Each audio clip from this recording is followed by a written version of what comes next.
Mike Dolson, I'm here. Tom McDonald, Here. Jennifer Finley, Jim Molitor, Carol Langford, Danielle Matt,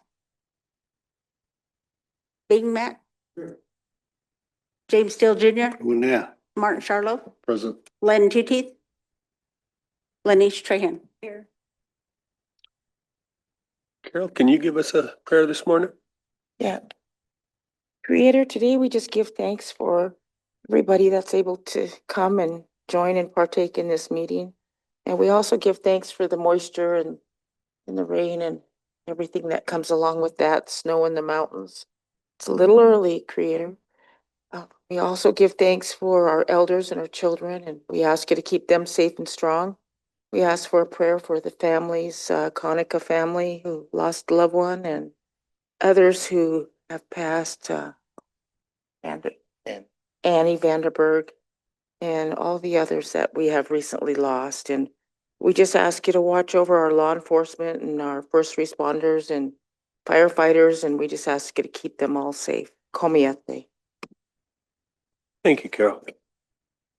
Yeah, have minutes from July 31st.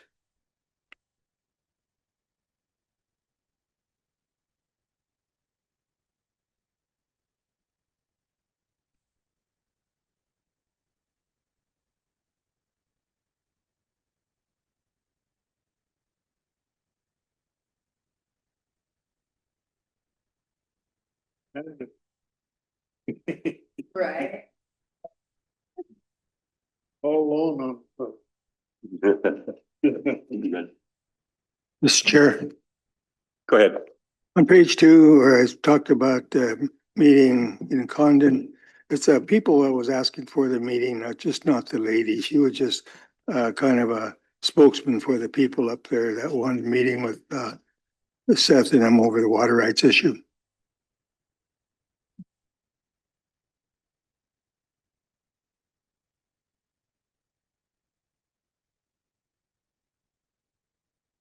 Mr. Chair, Go ahead. on page 2,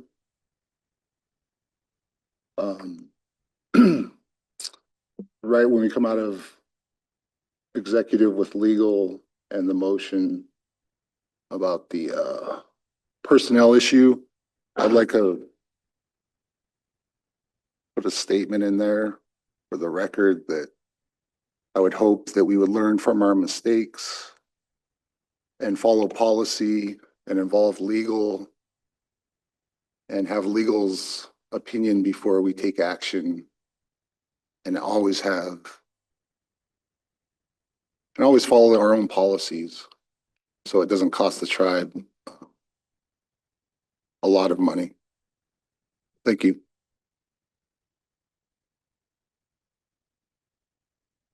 Motion to approve.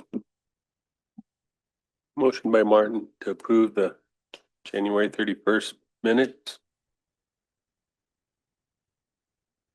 Any other corrections? Go ahead, Danielle. On page 2, also where it says we accepted the advice of counsel to settle the personnel matter at hand. I just think that's a little vague. Although I don't know without legal how else we would make that a little more transparent, but yeah, I guess we'll leave it the way it is.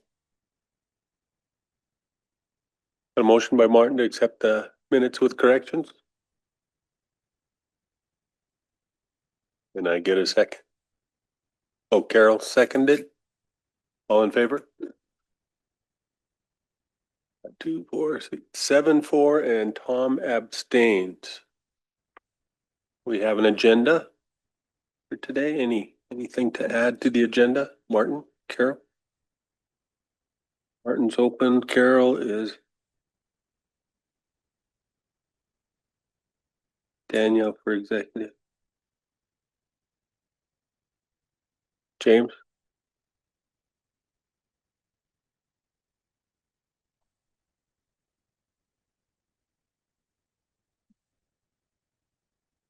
Motion to approve the agenda. Motion by Martin to approve the agenda with additions. Second by Tom. All in favor? We're unanimous. We have 4 walk-ins. We'll start with the walk-ins. Morning, everybody. Come on up, Chuck Matt. Come on up. Mr. Matt.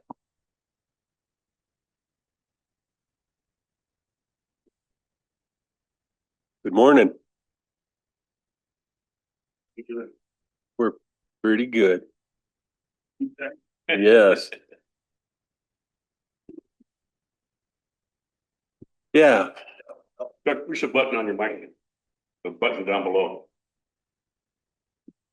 there you For go. people that don't know me, I'm Chuck Matt. And anyway, my dad was a metal sculptor. And I've had this sculpture in my possession for many years. And anyway, I'd like to donate it to the tribe with hopes of having it in the bison range or at the cultural center. And maybe can you just kind of walk around and show it to them? Show them the good side. Yeah. Anyway, kind of a long story short, Dad made 32 of these and he sold them. And this one was a Foundry Boo Boo. And it's out of my dad's porch for years. And it's accumulated bird poop all over it. And I said, Dad, I'm going to steal that from you. And he said, yeah, go ahead. But anyway, you guys are seeing the good side. The other side is just a minor little infraction or whatever. But if it can be displayed with the good side, you can't tell there's anything wrong with it. But I'd really like to donate that to the tribe. And I have some articles here from the Missoulian, the Flathead Courier, and the Charcusta, where it kind of explained a little bit of his history. That is awesome. That's really generous. Go ahead, Tom. Yeah, thank you, Mr. Chair. Thank you, Chuck, for coming in with that. And, to share a keepsake from your family with the tribes or with everybody, especially if you want to have it displayed at the bison range, that's just really fantastic. Yeah. And I always say that about myself. I turn my head there to get the good side. There is no good side here anymore. Oh, man, we all have one. Yeah. Yeah, it's a wonderful piece of art. Thank you. Well, thank you. Yeah, I just like to see other people appreciate it. All right. Any other? Where should I leave this stuff?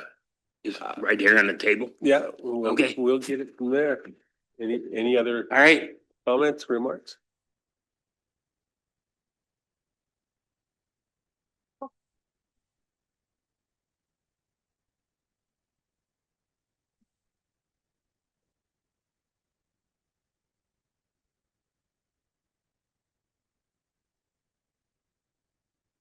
We're gonna move it.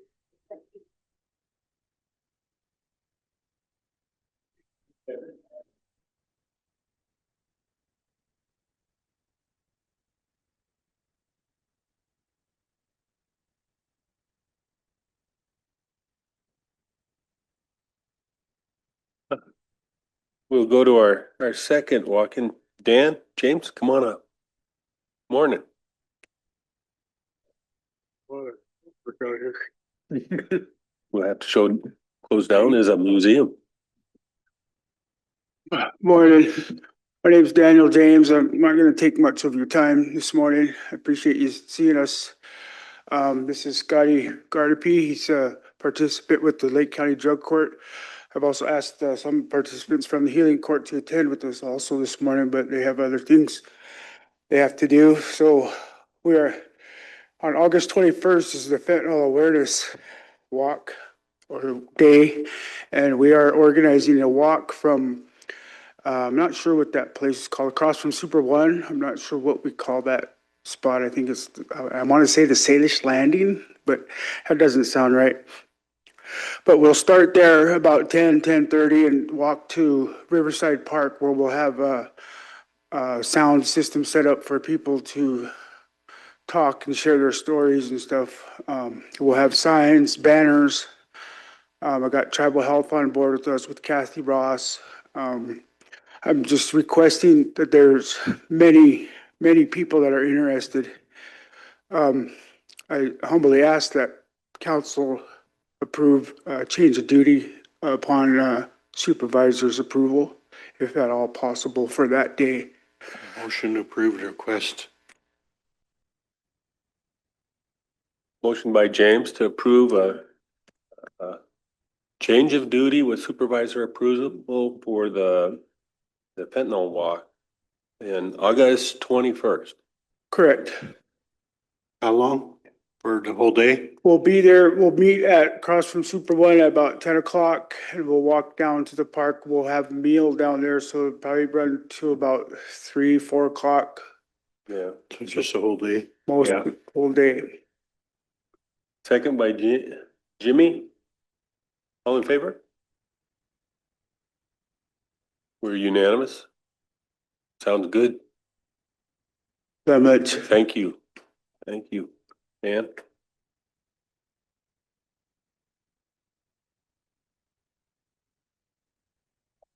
That we will go out of regular into a, no? For Willie Stevens, was that one open? Oh, you want Willie? Willie? Up next? Was that open or executive? Open? Come on up, Willie. Good morning.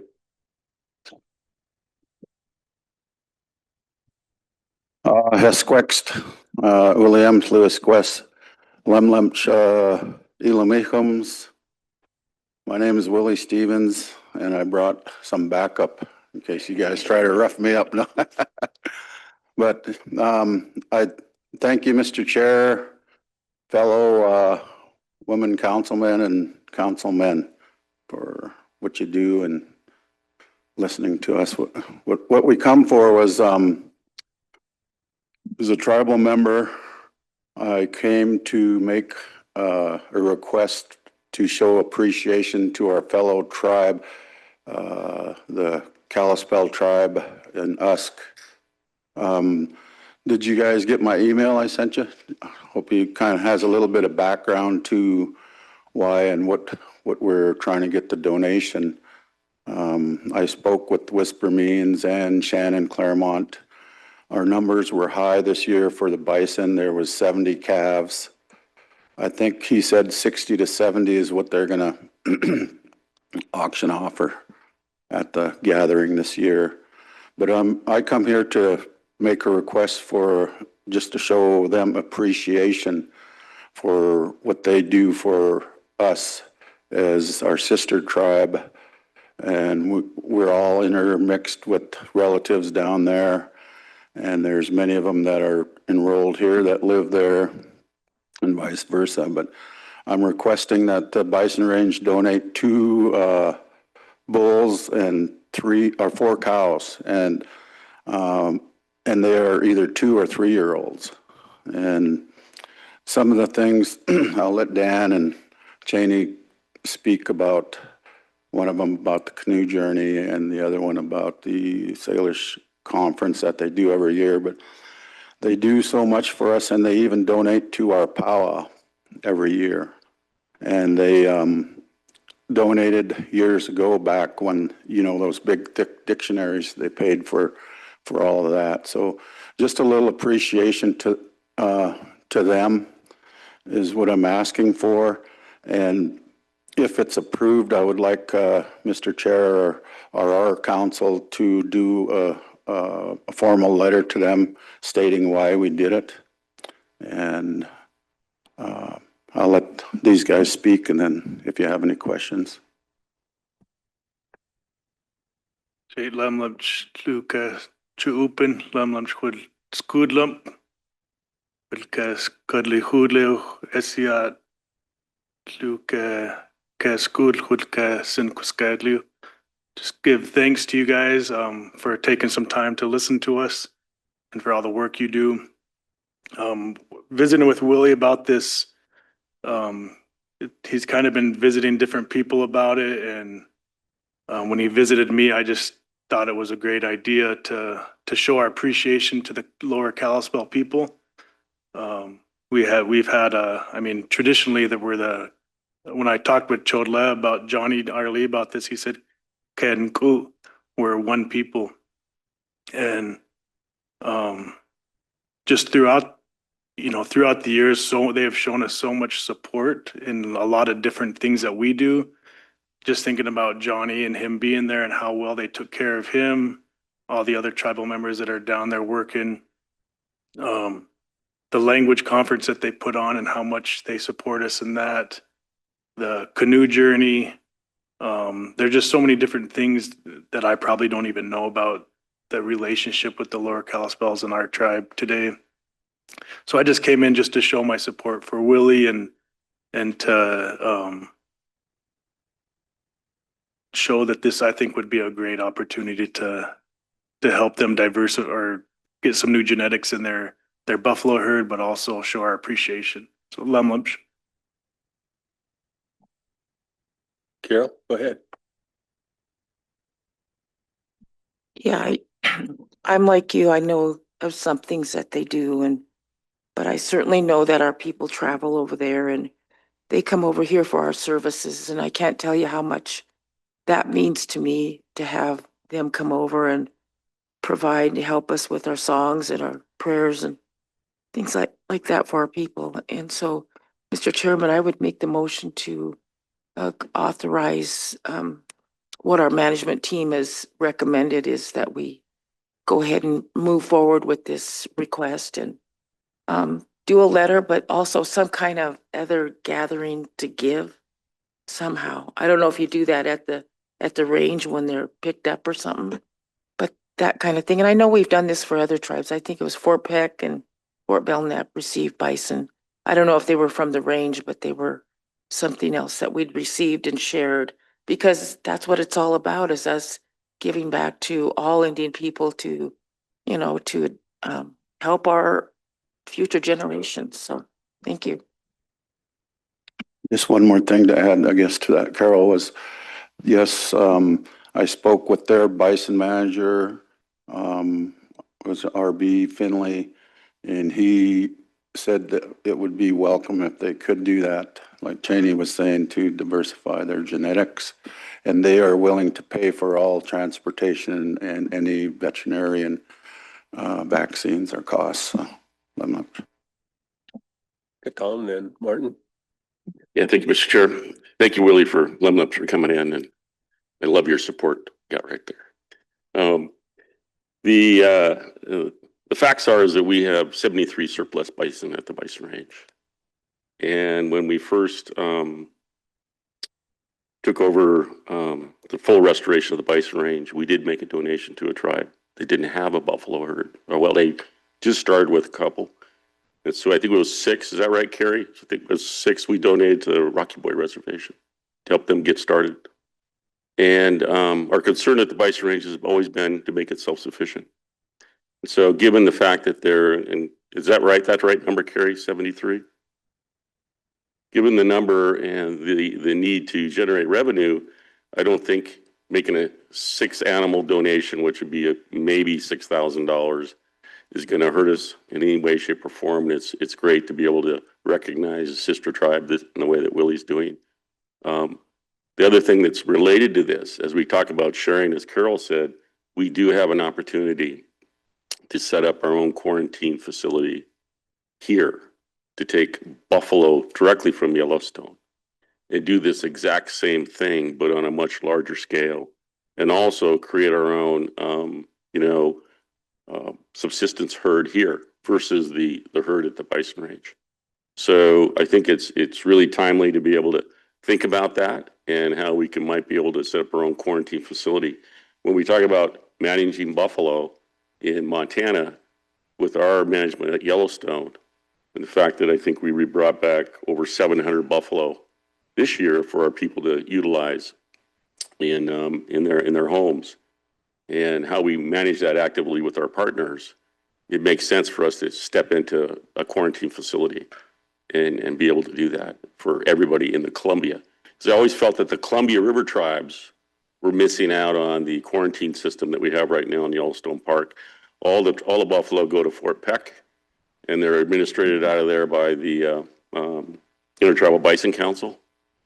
And so we have some of our member tribes in our group, like the Nez Perce tribe, don't participate in the Intertribal Bison Council. for various reasons. So the only way that they can get buffalo is through us or some other nonprofit herd. So I think it's ample time for us to consider that. We've been working, and Carrie's been working on it. We've been working with some nonprofits to be able to build, if we had some property, build and fund annually a quarantine facility here, and it makes sense to me. So I just encourage staff to continue to work on that. And so I would second the motion that Carol made. Motion by Carol, seconded by Tom. We got a question from Martin. I guess not really a question, it's a comment, and I would just, fully support that. JR and, God rest his soul, Francis have always had a really strong connection with this because their families are from here, and, them kind of sharing Chole with us is huge too, having him here and them still supporting him is, great for our people. So yeah, full-heartedly support this, and definitely something we should be doing more. So thank you very much. Go ahead, James. Yeah, thank you, Mr. Chairman. Lemlush Pessia. I remember a number of years ago, we had a working relationship in terms of Rocky Boy with the Bighorn sheep. And I remember they were either helping us or we were helping them. We helped them with their herd. And so we've done this in the past with other tribes with different species. So definitely support our sister tribe in this effort. And it's just an awesome thing that we're blessed with the bison range to be back in our ownership and with that herd there. And so I'm glad that we were able to, out of our abundance, bless our other sister and brother tribes. I think that's just an awesome thing. But they need to loosen up those machines at their casino a little bit when we're over there, called reciprocity. Other questions or remarks? All in favor? We got unanimous, Willie. Pretty cool. I appreciate it, and I'm sure they will, and I'll be getting hold of their bison manager, letting them know so they can start making their arrangements. And one last thing, I'd just like to say thank you again, but let's work on moving that visitor center.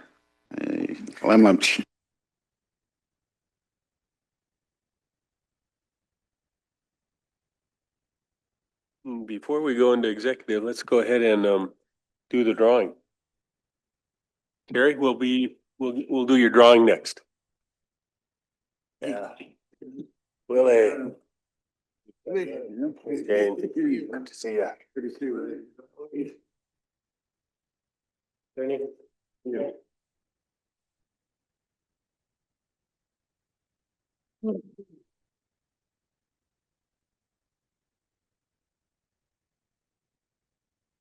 Got to be able to see to plug stuff in so they can do the drawing.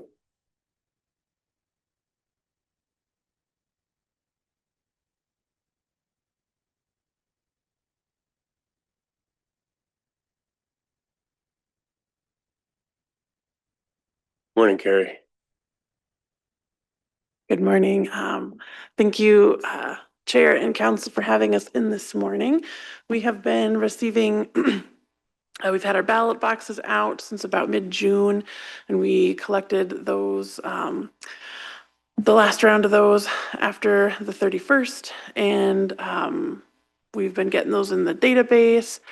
And today we'll be drawing the winners for the Ferry Basin Bull Elk and the Little Money Bighorn Sheep draw.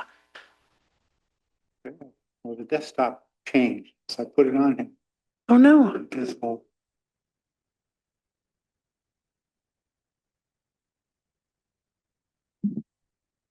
Yeah. Oh, I put thank it on you. the desktop, so.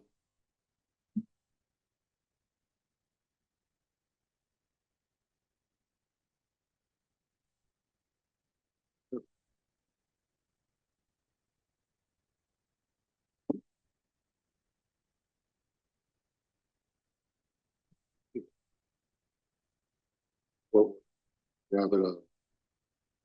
Just Flash.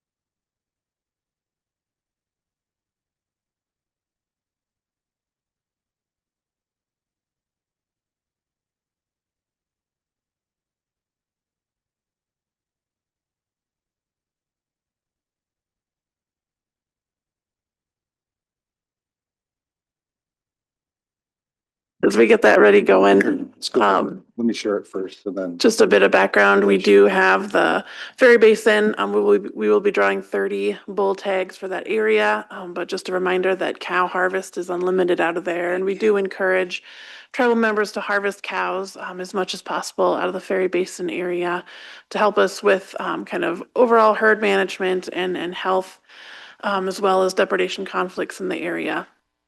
And then we had our bighorn sheep. We had 3 ram and 6 ewe, I believe.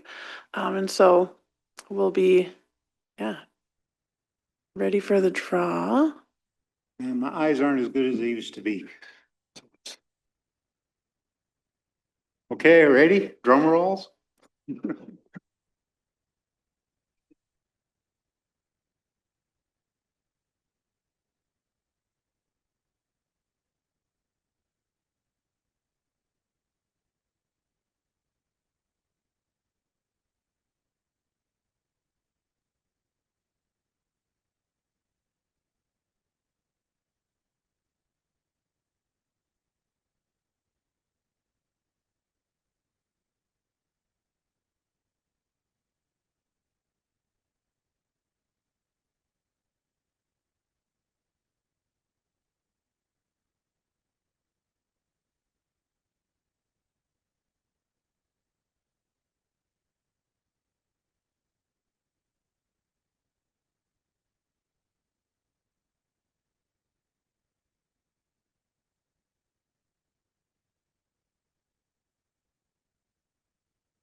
Here, you want to read? Okay. Do we read the names or just No. the visual? Okay, I thought someone asked, See him. I thought Okay. someone asked me to read, sorry. And then we I'll have go that to the ferry basin. goals.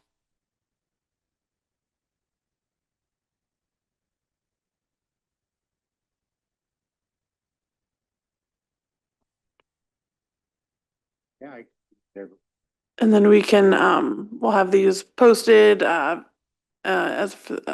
in the intermail this afternoon as well. All right. Well, thanks, everybody. That was all we had. Any questions for Carrie?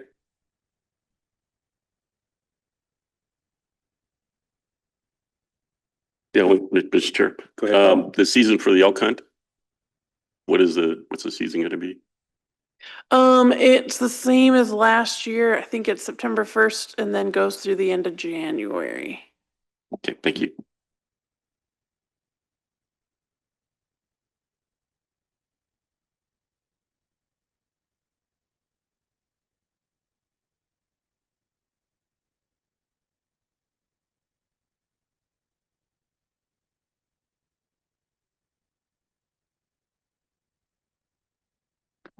Thank you, Carrie.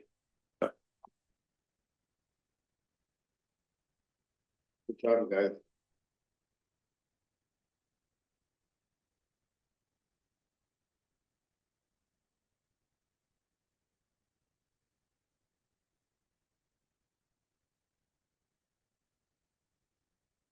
Thanks, Art.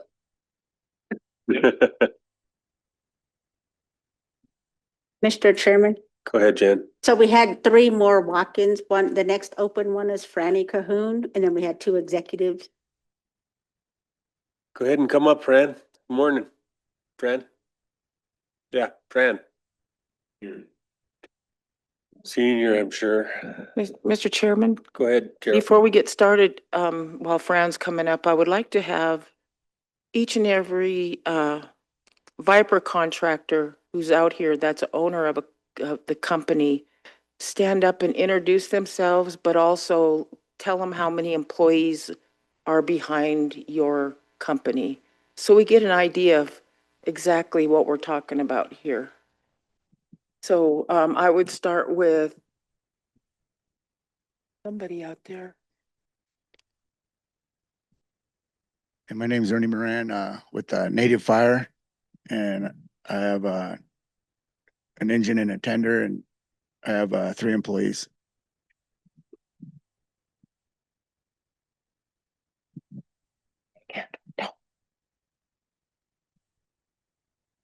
Hi, I'm Dennis Webster, Buffalo Bird, How many employees? 6. Thank you. Francis Cahoon Jr. I got a few pieces and I range anywhere from 35 to 50 employees, and then we have contractors that work for us also. So, thank you for allowing us to be here today. Morning. My name's Brian Cahoon, and just like my brother, I've got a few pieces as well, and we range anywhere from 25 to 32 employees. So, thank you. Wade Hendrickson, owner of Smoke Signals Fire Control. I have about 15 employees throughout the year. I have 3 engines, 3 Type 6 engines. So, and most of the people that work for me, either tribal members or descendants.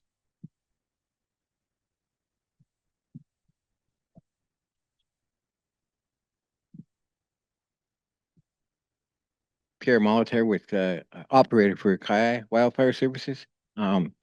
He has a tender and Type 6 engine with 7 employees.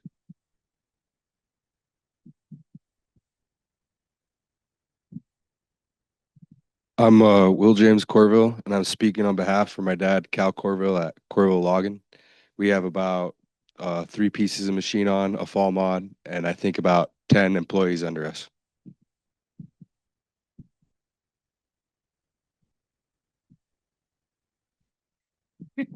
Do you remember your name?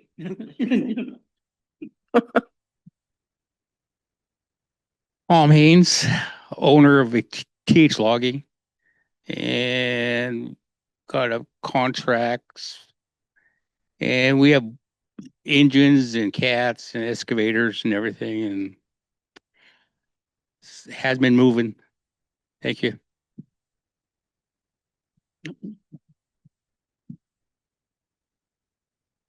I guess Leandra is out here too, and she has a company.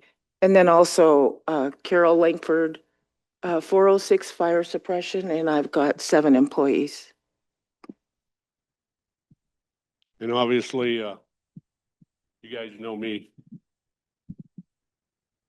And we enjoy. Talking to the microphone, please, Fran. Right, there's one right beside you there. And I guess what I would like to say is that I think our Division of Fire does a good job. I know Ron personally, he's a good guy. But what I don't agree with is the tribal membership here have invested a lot of money, workman's comp, even though we don't need it in the state of Montana by Montana law, we still have it. Insurance, thousands of dollars a year per piece of equipment per person. The fire training cost, every year we have to get training. That costs money. The initial cost of the equipment, whether it be a pickup and a Type 6 or $150,000 dozer or excavator. So these people are invested to protect our homeland here and elsewhere. That's why we have a Viper contract. And so what's frustrating to me is when I see members of other tribes being employed here at my home, at these people's home. Some of them have kids. School's coming. They need shoes. They need school supplies. The list goes on and on. There's a need here for work. And I commend the people here that want to work. But yet I see non-tribal members and tribal members from other tribes being employed over at our fire control. And this isn't a knock against our fire control at all. I'm not saying we don't need the airplanes maybe that's over there. And I know you guys are going to say, well, that's BIA. Well, from what I understand, we compacted or contracted from the BIA fire control. So I would like our council to stand up for us, your people, and say, if you're going to furnish us airplanes that this year haven't done a whole lot of flying, if you're going to furnish us with other Oklahoma boys, et cetera, then please share some of that money with the tribal members that live here. I do not know one single argument that I have heard from anyone, and I would like to hear it from you, any of you that have one, why we shouldn't be employing people that are not invested here.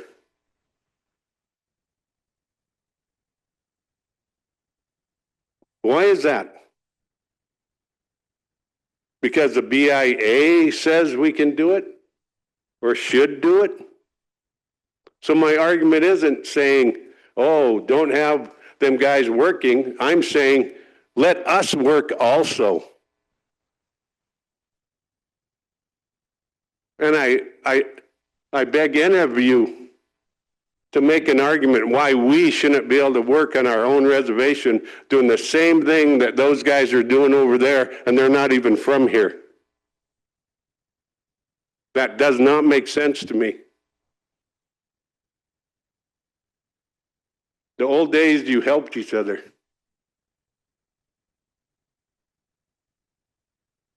Does anybody have any comments? Why this is happening? And before the meeting's over, I'm going to request that one of you make a motion to help us.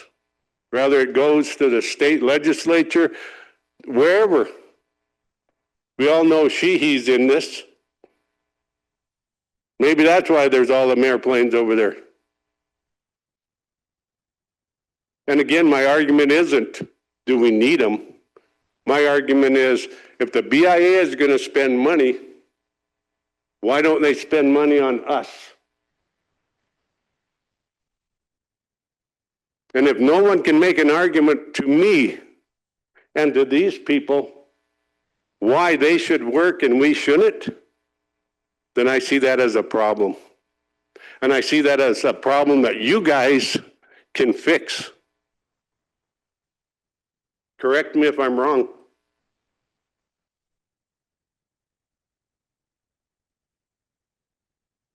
Any comments? Go ahead, Carol, and then Tom. Yeah, I just want to say, this issue is not just here, it's nationally. And you read in papers in Arizona that they are not going out and hiring Viper contractors. And what I see is that it's been a policy change within the federal government between agencies. So let's say the BLM has engines, BIA has engines, USDA, whoever. They've changed the policy to have other agencies call in and use engines from other agencies. We're not agency people. We're small business, private contractors. And so what they've done is kind of left us out at holding the bag, given us an opportunity to bid on a Viper contract. We're awarded, but then there's no business. But I gotta say this, even in a Viper contract, it doesn't guarantee anybody work. But like what Fran is saying, when you see people from, and they'll say this all over the United States, when you see other people coming in from South Carolina to Oregon to fight fire, how is that saving the federal government money? That's what I heard from Morgan. I think his name is Morgan up at Sheehy's office in Kalispell. He said, yeah, they're bringing them in, but the federal government's saving money. Well, if you bring somebody from South Carolina to Oregon, that's pretty damn expensive. And we're sitting here in Montana, we could go there just as easy and fight fire. And so I don't understand that policy change. And what I would like to see the council do is, if they can, reach out to our lobbyists and ask them to talk to the congressional delegation to see if they can get some movement. I know everybody in here has made a contact with their congressional delegation and tried to do what they can. But until we get some oomph behind us, which I'm hoping the tribal council will do, along with the governor, we can also reach out to the governor. He can also have some movement on getting us hired in the state. So really, to me, that's the issue. And my hat's off to fire control. I have a son who works out there and he's gonna probably chew my ass, but anyway, I just, you guys are doing your job and I appreciate that. That's not where my argument isn't with you guys, it's with the change in policy. Tom, go ahead. Thank you, Mr. Chair.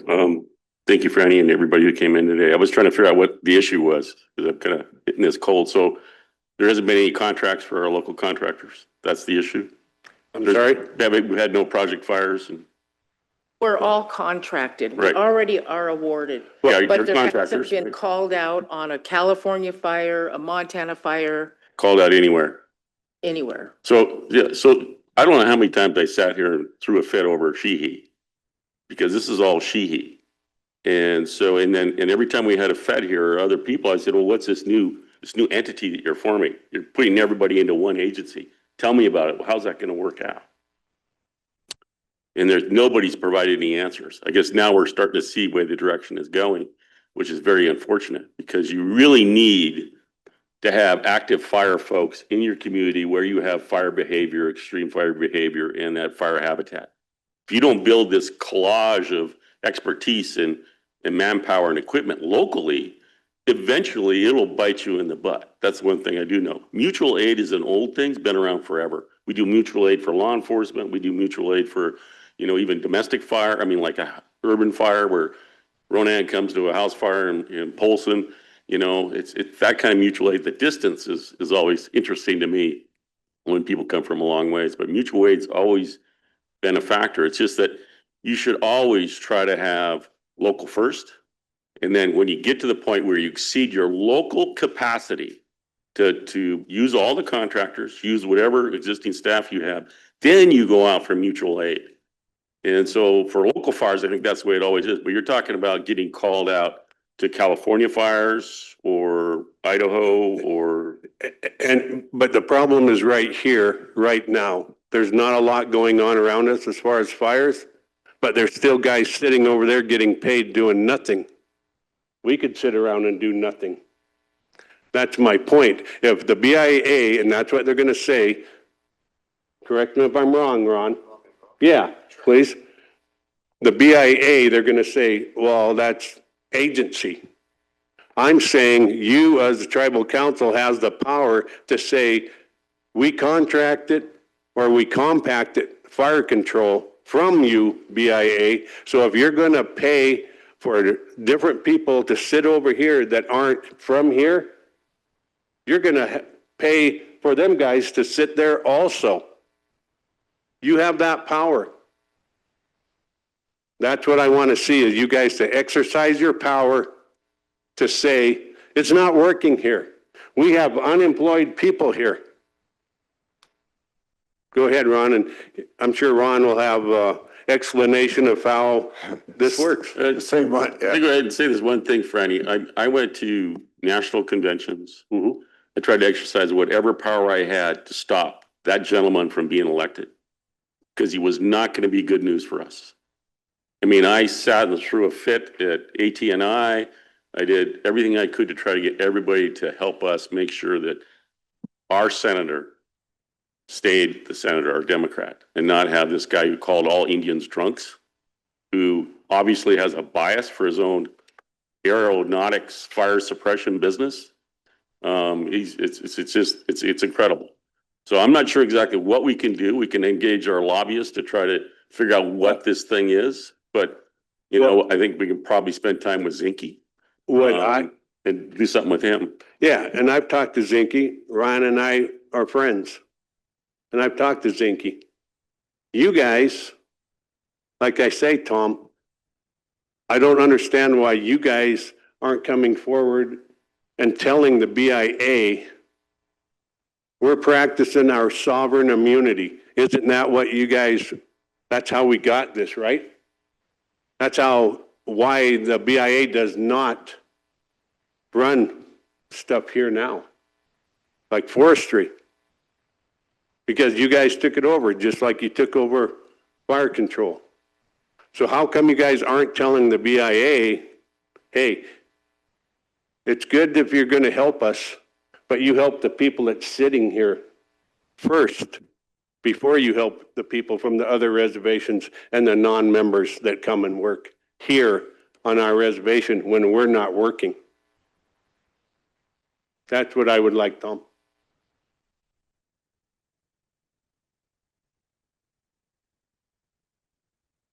Ron, you were going to add to the discussion? I'll try. So what Franny's talking about is it's been around for a while. If he's talking about calling in agency resources to other agencies, we've got an engine right now in Warm Springs helping out that tribe. We've got an engine down in Anaconda helping out that agency. There is, so in the way the federal government looks at it, and it is feds, they've already invested in the engine and they've invested in the individual. And if the folks that we're getting pointed to as Eastern Oklahoma, if they're not on fire, the intent of this administration, I think it's even going to get stronger, is to push them towards wherever the fire is, knowing that they've already paid for the engine and they've invested in those individuals to try to get the return. So when they come, like today, the folks that we have at Eastern Oklahoma, we're not paying for the engine and we're not paying for their regular wage. And we're running a regular shift today. So basically, they've got per diem costs and that's it. Not to say that's right or good or bad or ugly. I'm not saying one, I'm just saying that's how it plays. We do submit for severity resources when we can see that our fire season is coming. And in July and August, the early prediction in June, and actually the first part of July put us in a lot of trouble for July and August. So we had a few fires that kind of pushed us, so we ordered severity resources to help staff that up. And they come in with the ability to operate chainsaws, hop in a helicopter, fly up the top of the missions, be the IC of a fire. They've got different things that they can do that is limited right now in the Viper contract. I do not know why they won't allow the engines to operate their chainsaw. I think you have a requirement to have a chainsaw. And the new contracting that just came out, I think this year or last year, seems to be adding a lot of things on top of the Viper contractor. And adding, I think, overall costs probably to the Viper contractor. Again, with no guarantees, and I don't know. So a couple of things we could look at, you know, in terms of severity, I mean, that would where you'd have to push to see if the federal government, the BIA, or whoever it's going to be, it's the Federal Wildland Fire Service now. I think it's going to be that way here in about a month. How they're going to view things or how we can get our contractors involved. I mean, I have no guarantee that that's going to work. I don't. Looking at how the feds are set up, they're trying to build one agency that's going to respond to California, and it's going to be all of our guys that we have here in Montana are going to hop in our engines and head down to California if all heck breaks loose here in about a month.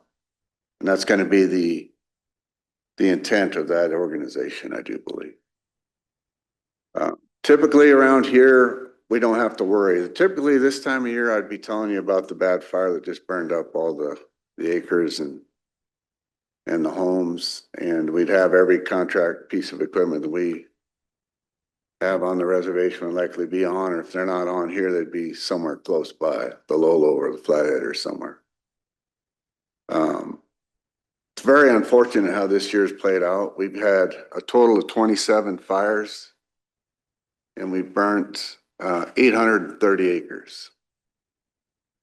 600 of them in a grass fire over in Garso Gulch on August 1st. Other than that, it's been very slow. And so we've had contract equipment on, not a lot.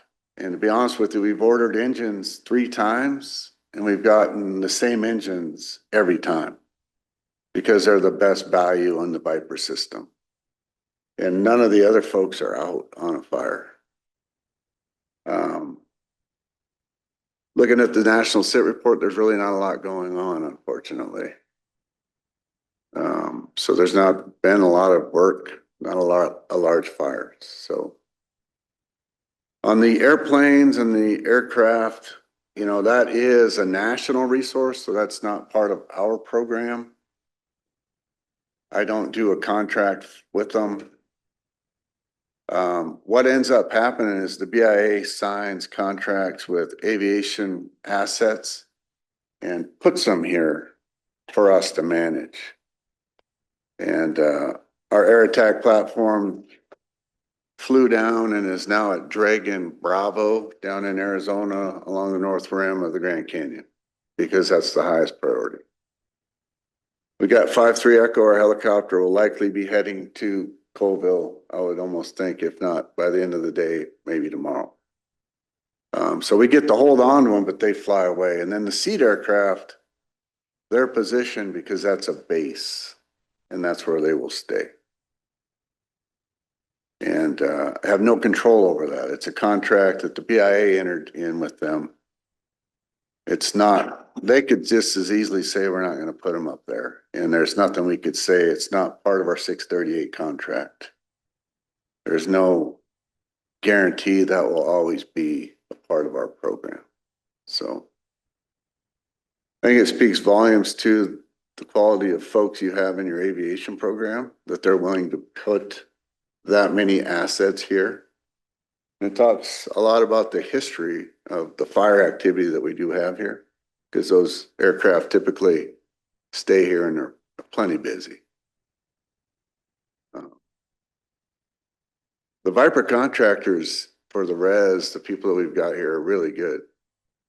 They've been good. They've been the backbone of our program. I mean, if you look at 21, 22, 23, those years, fire years, you know, these guys are key to our success. So, yeah, I don't know where to go from there other than I do respect them. They do work hard. And they have invested. I mean, there's a lot of money invested in this equipment. For sure. Len, go ahead. Thank you, Mr. Chairman and members of the council, and thank you all for coming in. I know these issues occur every single year. We're always dealing with trying to get our contractors out, but you know, this has always been a tough issue. I think back 5, 6, 7 years ago when we come in every year, we have the same discussion. But I can't sit up here and bullshit you because we have failed you. We have told you every single time, every time you come in, that we were going to have a solution. Here we are. Nothing. Nothing, Franny. I appreciate you bringing a solution together about telling the BIA, but who amongst the BIA is going to listen to us? That's the key, you know. But what we have failed to do is to provide adequate resources to help Melinda. Melinda's up there in the IPO office, and I know she works hard every day trying to make sure to get the workers out there. We have numerous multi-million-dollar projects going on the reservation. We have the casino project. We have the project in the North Fork. We have projects on the Jocko River, and it's frustrating because these contractors, they tell us, yeah, we're going to hire your people, but do they? I don't know that for sure. I never got any confirmation. I know they, and I know Melinda is working diligently to try to make sure that they're compliant, but you guys all know how that works out there, right? But yeah, I'm going to sit here and tell you, oh yeah, we failed you. I'll own it. I'll own it. We should have done something by now. Here we are, having the same conversation. So, but I appreciate you guys all coming in and letting us know, you know, again, but thank you. That's all I had, Mr. Chairman. Tom, go ahead. Yeah, thank you, Mr. Chair. One thing I can promise you, I will do in my conversations with our congressional delegates if I have that opportunity, and maybe we can throw together a letter, but it goes to that investment. It's just like Ron said, they've invested in that pumper truck, they've invested in this equipment, they want to move it around and utilize it, and they're paying for those hours of those staff, and they're gonna do that. But we found that it's always cheaper. And this is working in the natural resource department too, for us to actually not own that excavator, but to rent it or get a contractor. So if he, I mean, he's gonna be hypocritical, but if Zinke can ride the fence and say, or, you know, stand up and say, I am gonna do this as efficiently as possible, then they shouldn't be buying equipment. They should be going to contractors that you take the risk, you maintain that equipment, and it's that workforce that we utilize. And then that would downsize government like they want to do. That's all they're doing. They're trying to downsize and, you know, make people do more things with less stuff. But if the private industry can provide that service and it can be provided by our tribal members, then that's a big win-win. and you're still providing that local expertise that we need so critically here to protect our resources. When it comes down to it, I'm going to sit here and try to protect you as best I can and protect the boundaries of this reservation and all our assets that are in Aboriginal territory. And that's what I care about. I don't really care about what's happening in California. I really don't care what's happening down in Oklahoma, but I care about how you're feeding your family and how we're taking care of our resources. So when Len talks about job bundling, that's what one thing we try to open up. So when it's a poor year, you can have this monsoon summer, not going to have any fire business, you know, nobody can fix that. But we can help strategize that by providing other projects that that equipment can go to when there is no fire. And so that's that job bundling that Len says that we've been inadequate trying to demand our different departments and contracting to do, and probably it is us needing to put more staff to that. So yeah, I'll own that with Len. But I think we could try to help fix this, at least with trying to downsize government even more to privatize it to our advantage. Thank you, Mr. Chair. Go ahead, Fran. I think they were all good comments. What comes to my mind immediately is well, there ain't a lot of old guys, me and Haynes and Bob. I'm probably the oldest. But anyway, you know, we used to not do best value. Let me give you a little history. Back when the first best value first started, if you were hub zone qualified, meaning you come from a deprived or a less advantaged community, like here on the reservation is hub zone. If you got hub zone qualified by the white guys, you got like 10 or 12% advantage. So if a white guy bid $10, I could bid $10.10, and they'd have to give me the work. So me and my boys and a couple other Indians got hub zone qualified. We go to the next white man meeting in Missoula. Guess what? The contracting officer says, oh, we're changing that to 3%. So right there, I knew best value isn't for us. Ron can hire people that's not best value if you guys told him to start hiring people. There's another avenue to fight fire that we used to do. Correct? Maybe.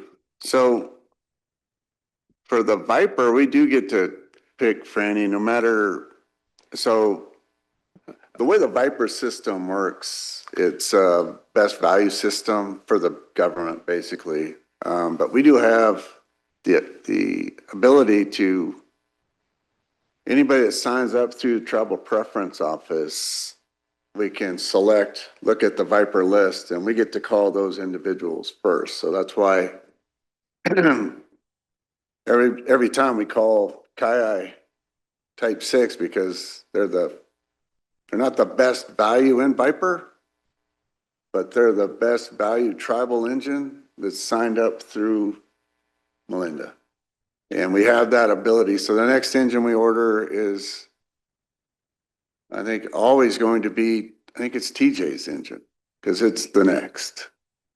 And then the next engine we got was Cahoon, because it's the next tribal. It's not the number 3 Viper engine, but it's the number 3 tribal. So we do have that ability to, within that system. So if we had a large fire right now, and we needed 4 dozers, 2 skidgens, 6 tenders, and 6 Type 6 engines, we could fill it with this room. We have that ability. Go ahead. But factually, Ron, wouldn't you feel it with the Oklahoma guys that have engines sitting over there right now? Wouldn't you feel some of that? And I'm not arguing, please, you know what I mean? But you wouldn't pick these guys. You're going to pick them non-members from our tribe over there. And if you only needed 2 or 3, and if that's how many Oklahoma engines you have, 2 or 3 of you guys wouldn't be working. It'd be 2 or 3 of them guys working. And so why are we even doing best value? Yeah, You bring up a good point. I mean, that's kind of the way it looks. I'm positive. So for an example, so on 8/1, we had the big fire. We hired 3 engines for that fire that were tribal and a tender that was tribal, and pulled our stuff for initial attack. So then they ended up on different fires. So what we like to do with the agency is keep them clean so we can go fight other fires. But when they go extended attack, we fill in with the Viper contractor. But that's a good, I appreciate what you're saying there. But yeah. not positive that's yeah. how it played out, Yeah. honestly, because we did order, I'm pretty sure Pierre Molitor was on that fire. Haynes was on the fire, and so was Cahoon OC. It's a new Cahoon group. And then pretty sure the tender that we had from Smith was there. Yeah, and all I'm saying, Ron, is factually speaking, you're gonna use the agency guys before you use any of us. Definitely an initial. That's a problem to me. And I'll bring this up again. Why are we doing best value at all? That is not the only avenue that pays. Correct, Ron? So there's another, so there's three, I mean, we're talking dispatching now, and I don't know. it might all Not best change. value. No, but we're talking agency. If you look at the yellow book, there's a chapter, it talks about equipment. When you're ordering equipment, agencies first. Second is cooperator, which would be rural fire departments, would be a cooperator. Or forest development, Skidgen would be a cooperator because they're part of us. Third would be contractor. The fourth is an EERA. Now, the EERA is, you would have to do an incident only EERA.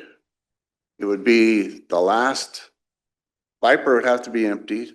This is according to the rules now. Viper's empty. EERA would be next. There would be the first resource demob of that type is in the policy as well. So let's just say Franny, we're all out of dozers, but we got Franny's dozers on and an EERA, and we start to demo dozers. It would be Franny's dozer first under that system. And then the other thing, one more, is the rate is 80% of what they consider the operating rate. So what's going on with Viper is Franny can set his rate. He can tell him what he's going to get paid. And an ERA, the government sets the rate. It's 80% of, go ahead. And that's partially true, Ron. You cannot, okay, this is the partial. There's people in this room that have requested a price for their piece of equipment, and the contracting officer contacts them and says, we're not paying that much. You're above.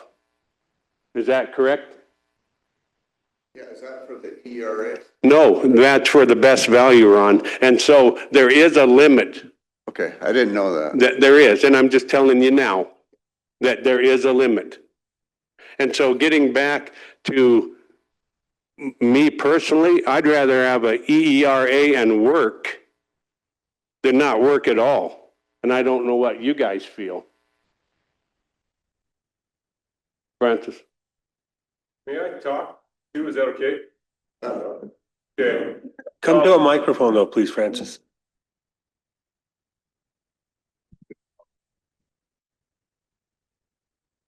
So I think my father, I mean, when he came up here and said, you guys have been doing a good job, appreciate everything. I feel that same way. The amount of change that has happened in the last, 5, 6 years has been awesome. I mean, you guys have really taken us in and helped us. Fire control has been huge. The council's been huge. Everybody's really helped. I mean, that's why I have what I have. Is because like Ron says, is he's able to say, I want you, and you, and pick us out of the best value, which is not the way the system is set up. The system is, you know, for me, for example, I could have 5 or 6 Skidgens in front of me that are local out of Missoula, but Ron says, you're a tribal member, I'm putting you in front of everyone else. So I do like all of that, and I do appreciate everything that's happened.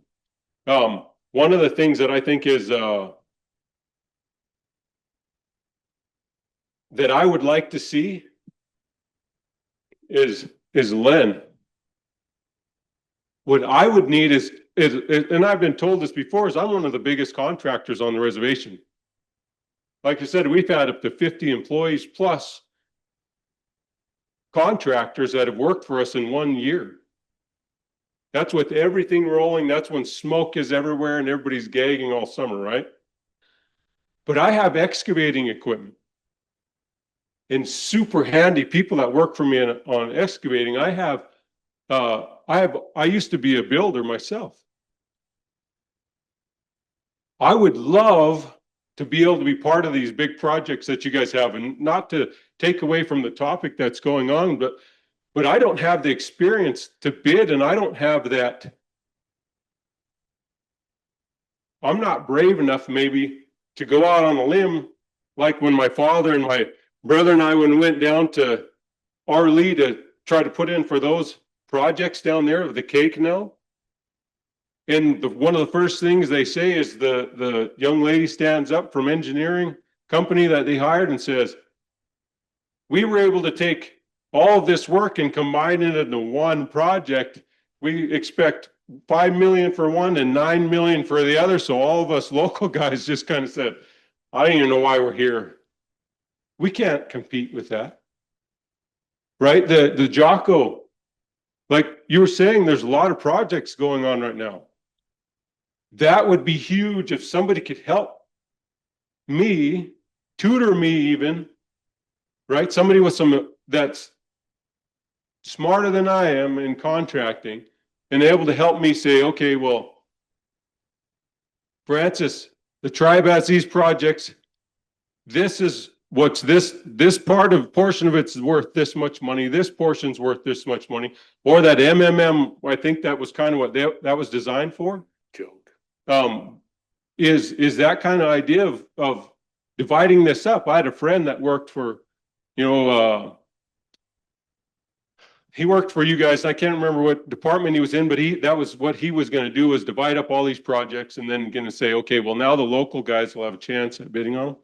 But anyway, I know this is kind of a tangent, whatever, but I think this is the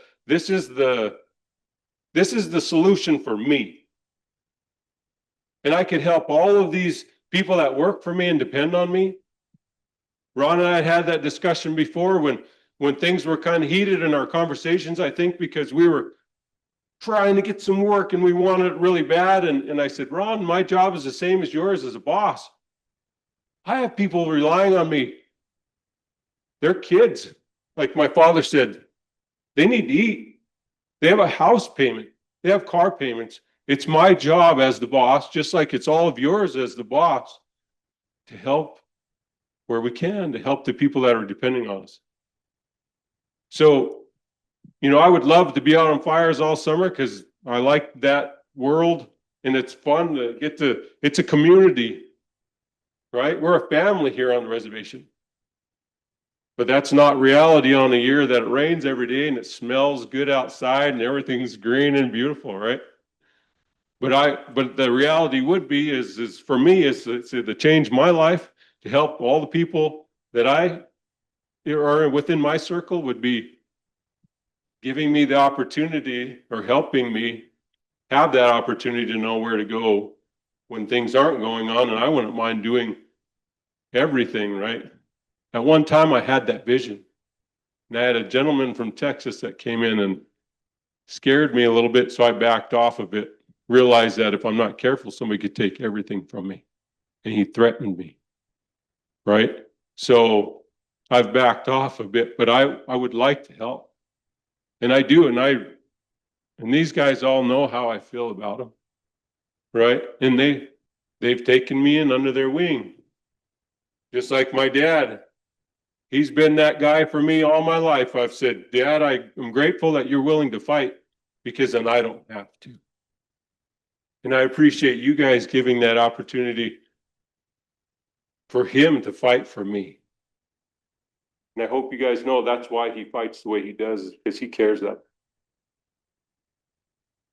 So thank you very much. And I am happy. I'm so happy, and it's because so many of you, of fire control and people that have helped me in my life and blessed me. It's all about teamwork in my book. And I think, Glenn, like I said, your comments were good, and I appreciate that. Just help me to help others. Thank you. So getting back to this, thank you, Francis, and words well spoken. Getting back to this problem, I wish the council could ask people like us here, how is this going to work? When you get a new project in, I don't know why you don't have somebody that's a dumb guy like me, say, probably isn't nobody as dumb as me, but somebody to say, how can we employ tribal members? Instead, the department heads come in and say, hey, I have a $15 million project, blah, blah, blah. You guys sign off on it. Does the tribal membership get those big paying jobs on that project? No. Do they even get to bid on some projects? No. There are certain individuals that you guys have signed off non-competitive contracts. That means we can't even bid. So the people out here that have equipment that could lay pipe, could do anything, really. Do they get to bid on it? Do I get to bid on it? No. So in Ron and them's defense, we shouldn't have to rely on fire control. There's a lot of us have equipment. A lot of us that don't have equipment are operators that can run the equipment. So when there's millions of dollars going through the tribe's coffer, so to speak, how come there isn't somebody standing up for the people that says, okay, great. How are we going to involve our tribal membership? But there's no such person. Dan DePoe and I have told Mike I would do it for free. Whenever you get a big project and one of your department heads come in and say, hey, I got this big old grant, it's all great. Say, okay, perfect. Give it to Fran and we'll see how many tribal members we can get employed in your new project that is so great. But instead, we're here today trying to find a job. Most of you guys would run your equipment digging a pipeline, wouldn't you?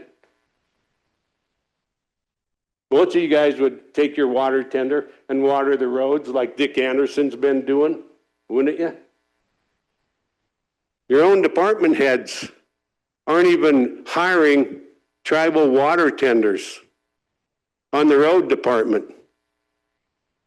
And I brought that to your attention. So it's just things like this.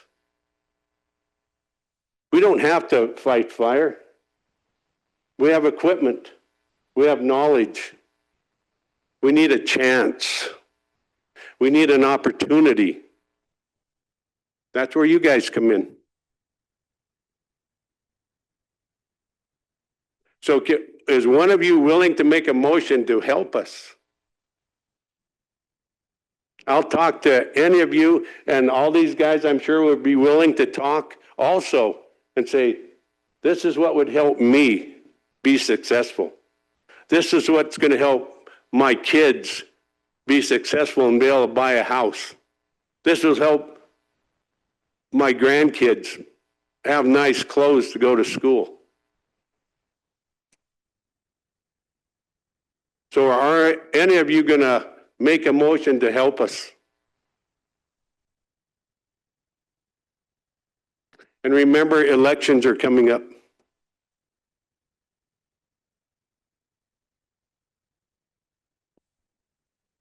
Go ahead, Len. Thank you, Mr. Chairman. Franny, all of us here on council are willing to help. Okay. And as I mentioned to you before, and this is just my opinion, that I failed you. Okay. I own that. But I need to, before I make any kind of motion, I want to make sure that it's meaningful, that we're addressing a particular or a specific policy that we need to add to assure that our tribal member contractors are going to be included in every single project. You know, something to the effect that when we do approve a project, that we make sure, we want to see evidence that you have reached out to every one of our contractors to let them know that this is available. So I don't have an answer for you. I support the request. I would make the motion. I will make the motion, but I just don't know what that would mean. I want to be something specific, something that we can have our staff follow up on, making sure that they're following this directive to assure that every one of these projects, our contractors are included in some fashion. I don't know that, but that's my thoughts. That's my thoughts behind this. I want to make sure that we have a plan in place, a specific plan in place to follow, that we can track and measure, so we know that our people are working on these contracts. Because like I mentioned, there's multi-million-dollar projects out there, and a lot of these are from engineering firms. And I always ask myself when they come in here, how can we get our people involved in this? What are they going to do to hire our people? But anyway, that's just my thoughts behind this. I gotta have something specific that we can track and measure and make sure that it's being successful and that you guys are out there working. That's my thoughts. One specific motion that we could make that Franny did bring to light with respect to contractors, is that anymore they're requiring a huge amount of insurance above the normal insurance that people have had. One motion we could make is that when general contractors come in, that they actually have this umbrella insurance to cover any subcontractor that they do hire. That would be one of the specific kinds of things that would help these contractors. I've got Mr. Hendricks, then I got Tom, and then I got Carol. Please come up to the microphone.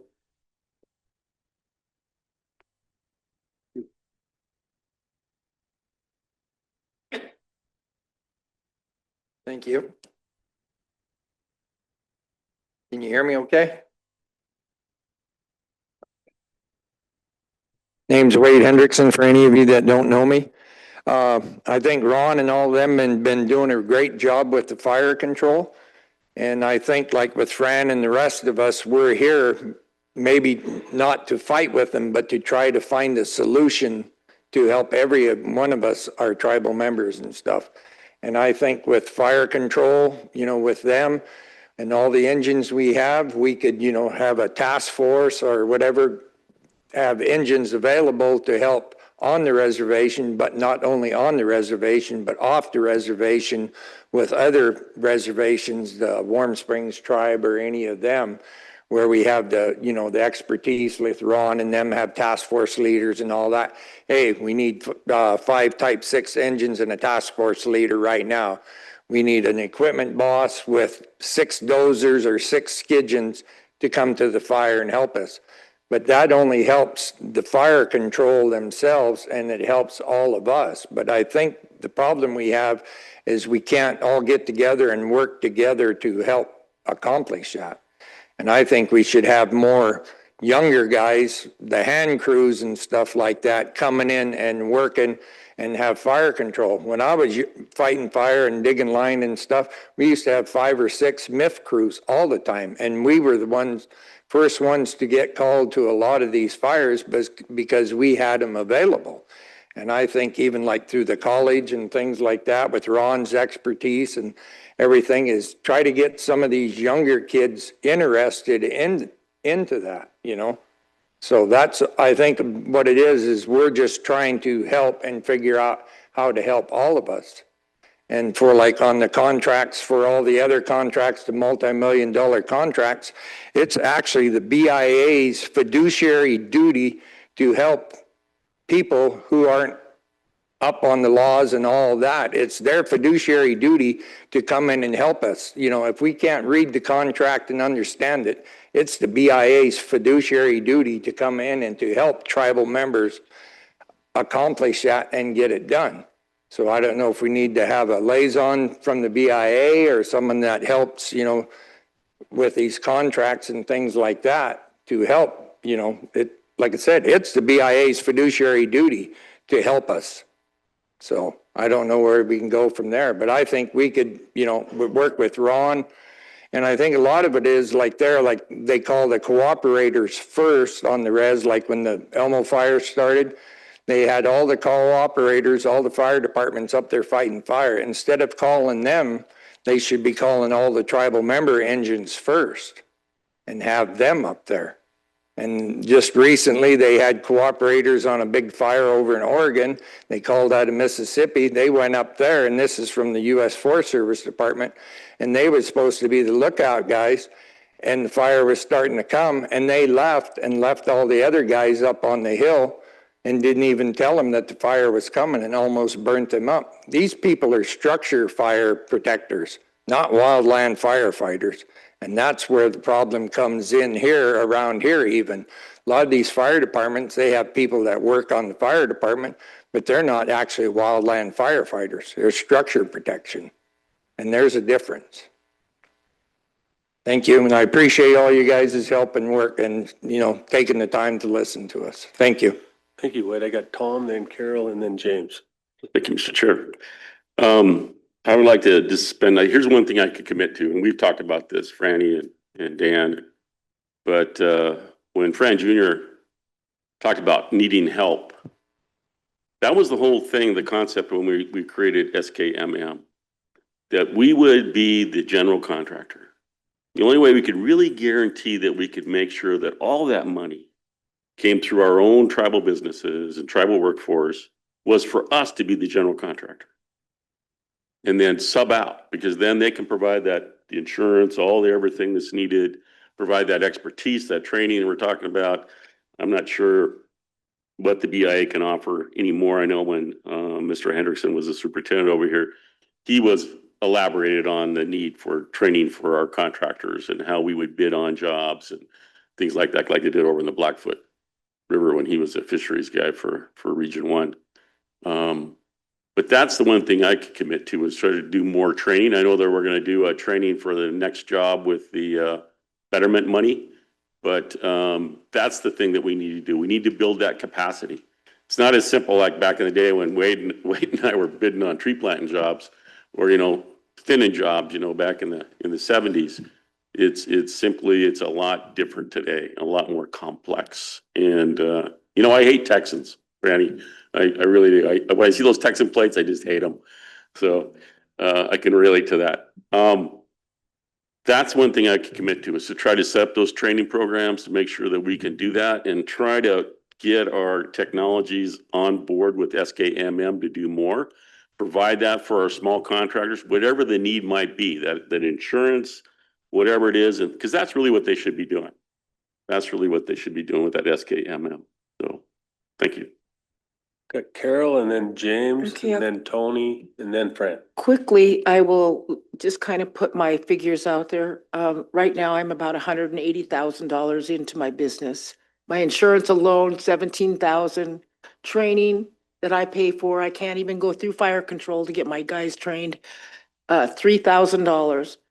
It just goes on, workman's comp, and it was probably the most difficult thing I've ever done in my life, but I'm glad I finally got through it. I still got a few issues going on, but I think where they failed, Tom, and you mentioned it, is consultation.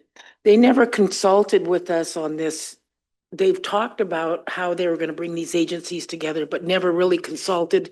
So people like Ron can't go out there and fight for contractors or Viper contractors or his own agency, because we didn't have the chance. So, and then to understand that Sheehy was able to get 24-hour pay for his airplanes, and he was telling all of us that he was gonna work to get the Viper contractors on the same thing. Never happened, but of course he fed his own pockets, you know? Things like that just irritate the crap out of me, but I do appreciate what you guys do, Ron, and I just know these people out here are hurting, and whatever we can do to help them, willing to help out too. But I think it's really something lobbyists can talk to the congressionals and governor and do those kind of things for us. Thank you. Go ahead, James. Yeah, thank you, Mr. Chair. Thanks, Franny and Dolly coming.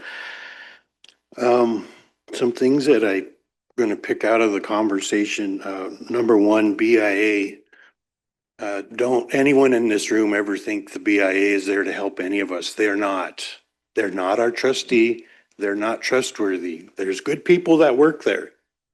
But the agency as a whole is not a trustworthy organization. And I'll tell you why. Because we had the Salazar case and we had the Cobell case that proved the Bureau of Indian Affairs and the federal government are not trustworthy towards Indian people. The Salazar case was the tribe's version of the Cobell case. They mishandled tribal funds, individual tribal accounts, and our tribal account as a tribe for many years. And the Bureau of Indian Affairs and the federal government lost both those cases. So number one, don't ever have in your mind that the Bureau of Indian Affairs is there to help you. They're not. And I'll tell you, when I was on council before and chairman, I'd stand up at NCI and take on those guys because I would hear from our direct service tribes in the Great Plains region, the regional directors there would basically say, it's not our job to help those Indians. We are not there to help those Indians. They need to figure it out themselves. And Mr. Hendrickson brought up a good point. They're supposed to help us with those things. And that is their job, but they don't. And I've seen it. I've seen it firsthand. I've talked to some of those people that told me one thing to my face, regional directors, assistant secretaries, high level people. They'll tell you all the good things out here, but then once they go back to DC or the regional office, then you start hearing from this behind the scenes, oh, well, they just said what they wanted you to hear, but they're not there to help you. So that's one battle that we all got to fight. And it's not just the council that fights that, but you all as well. When you hear those things, call them on the carpet. The problem we're having now is this current administration has gutted every federal agency you can imagine. The VA, gutted. Social Security Administration, gutted. Bureau of Indian Affairs, gutted. This administration has decided to save money by gutting all of these people. Some of them good, some of them not so good, and that's a huge problem. The Bureau of Indian Affairs it was problematic before, and now it's even worse. That's something that's kind of beyond all of us, but all we can do is do our best. The congressional people, he don't like us because we endorse Tester. Collectively, individually, tribal members do what they want. The tribes said we're going to vote for Tester. He's holding that against us. We had council members go to a major meeting and he walked right past them. He turned his back right on council members and went past them and went to the other tribes. Zinke has been pissed off at us because we endorsed Denise Juneau. I don't know if he's got over that. Hopefully he has. If you're friends with him, I would encourage you to ask him that straight up. I'm not friends with him, but I've heard that he holds that against us because we endorsed Denise Juneau at some point, and that's a problem. The things that I think we can immediately, and I wasn't on council when SKMM got created, but have they ever met with you, Franny? Have they ever had a meeting? Let me tell you, Carol was at the meeting. I bet the head guy for your little project $1,000 and we shook hands. And I told him it's not gonna work. It's not gonna work for the small guys sitting out there or me. And he took that bet.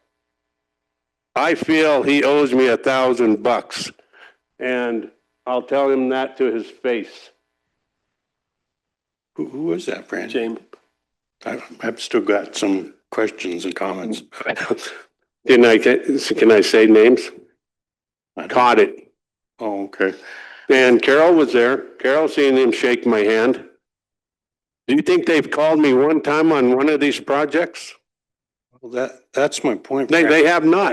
Yeah. And so then I've been to two projects, bigger projects, where they had an individual from their group come.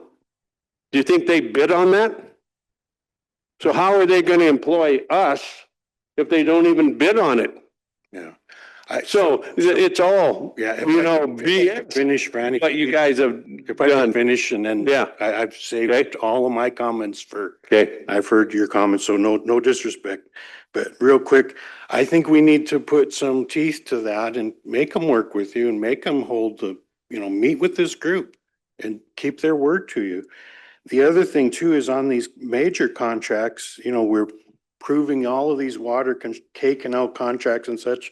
Why can't we just put in that contract, you will hire from this group or our local people? So then we need to mandate it before we approve this contract, show us how we're putting our local guys to work. And I think that's things that we can do immediately. BIA, that's a tough one. Our congressional people, the goofball in the White House, that's an absolute embarrassment.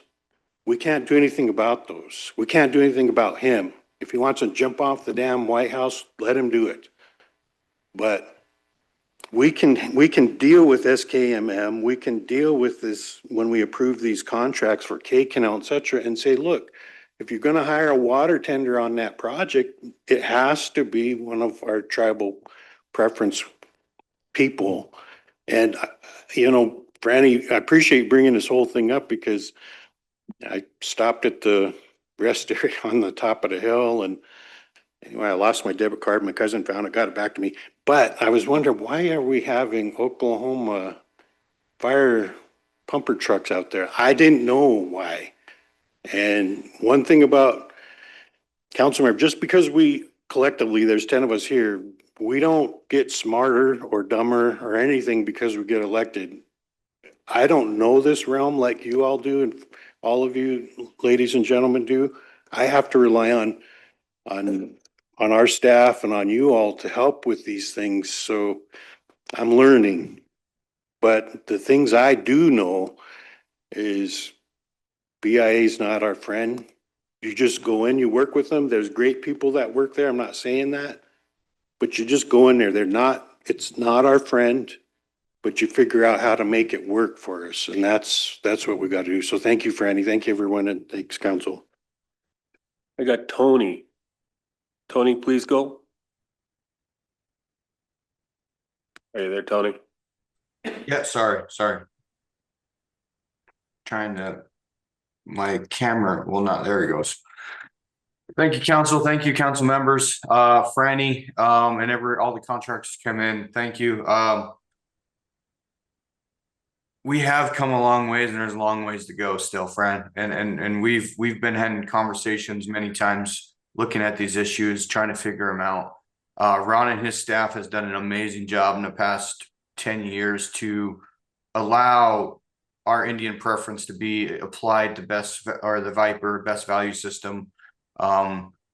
We've fought long and hard to try to get all tribal contractors on fires and keep those resources.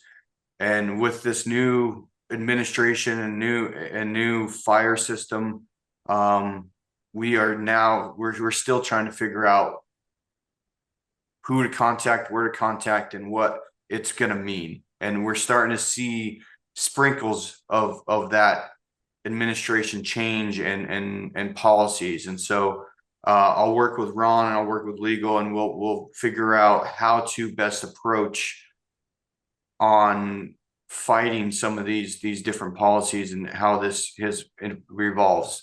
evolves out of this.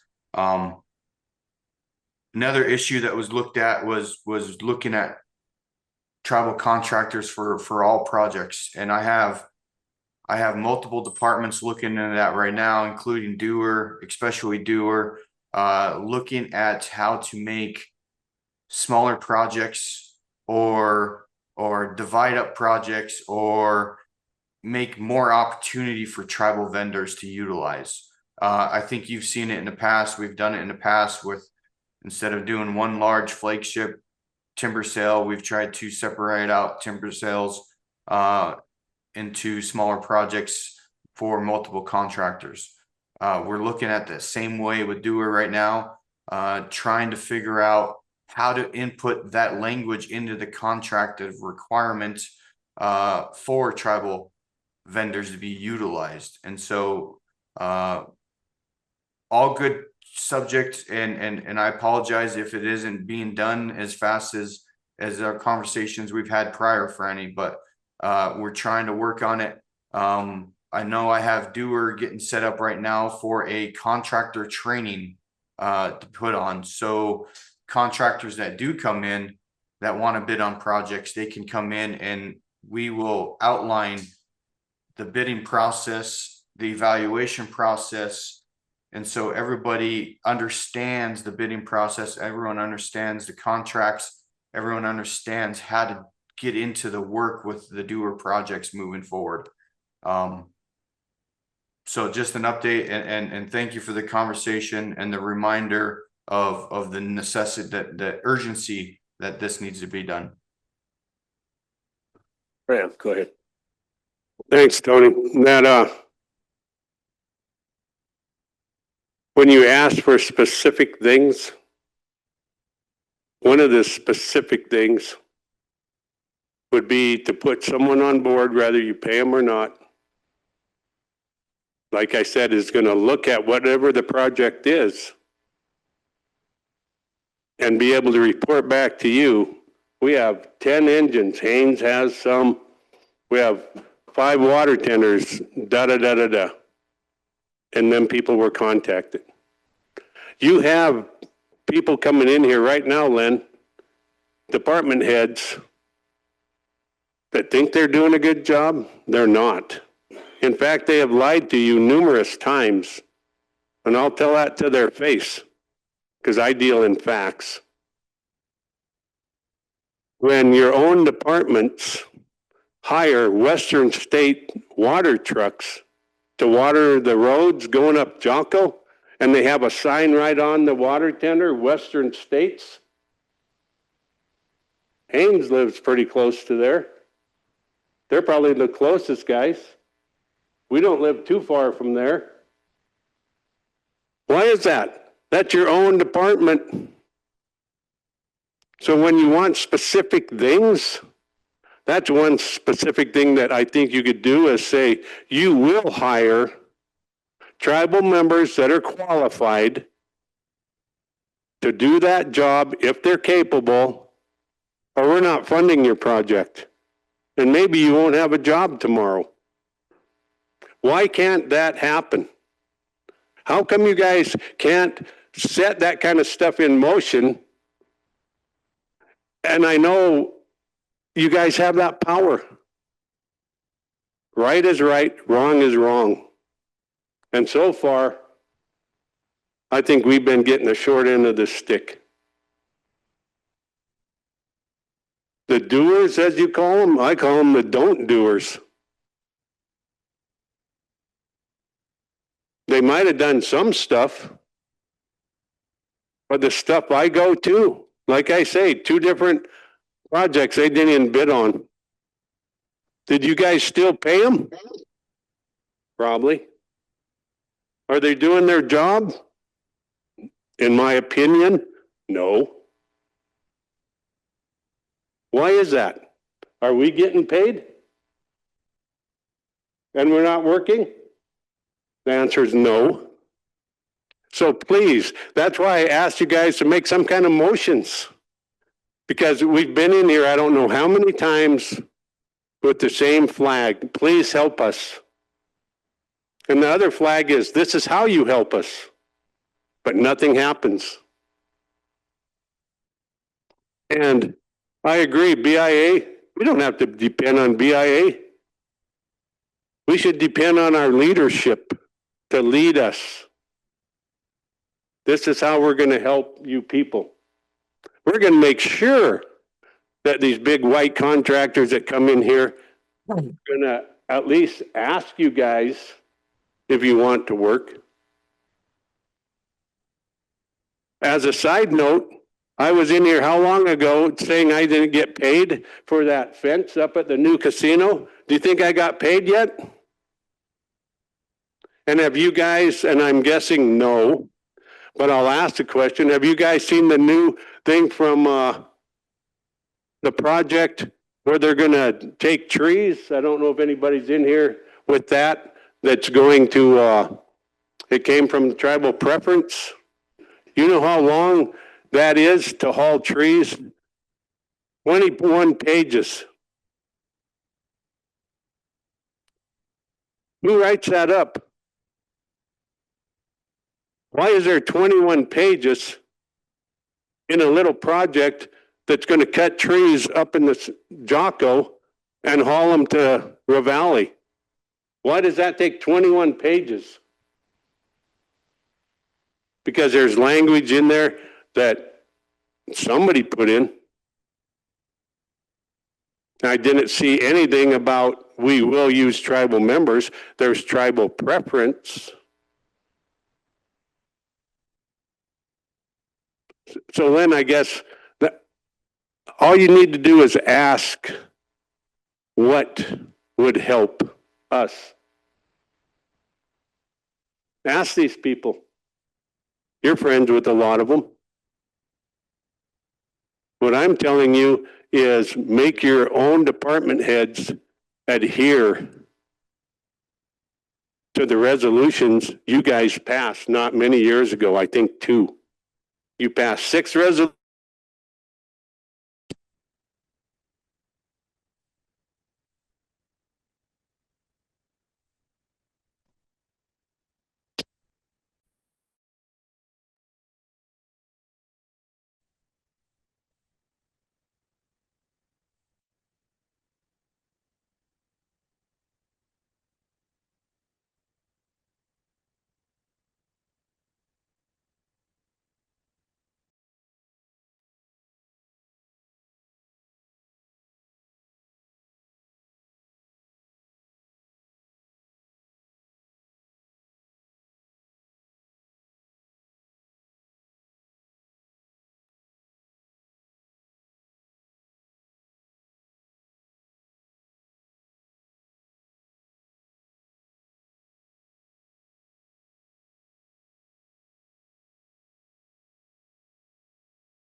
Here.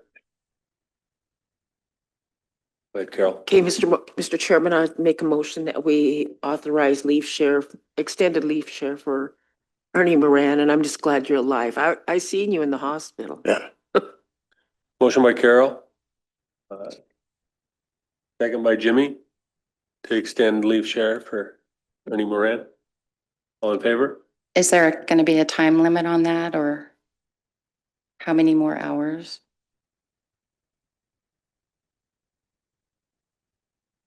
Yeah, that's what my doctor's note says until October, and then I'll be reassessed and to see.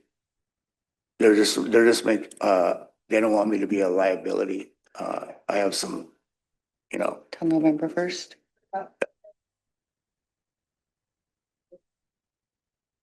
November 1st. This question, Renee, for the medical disability that other people will take.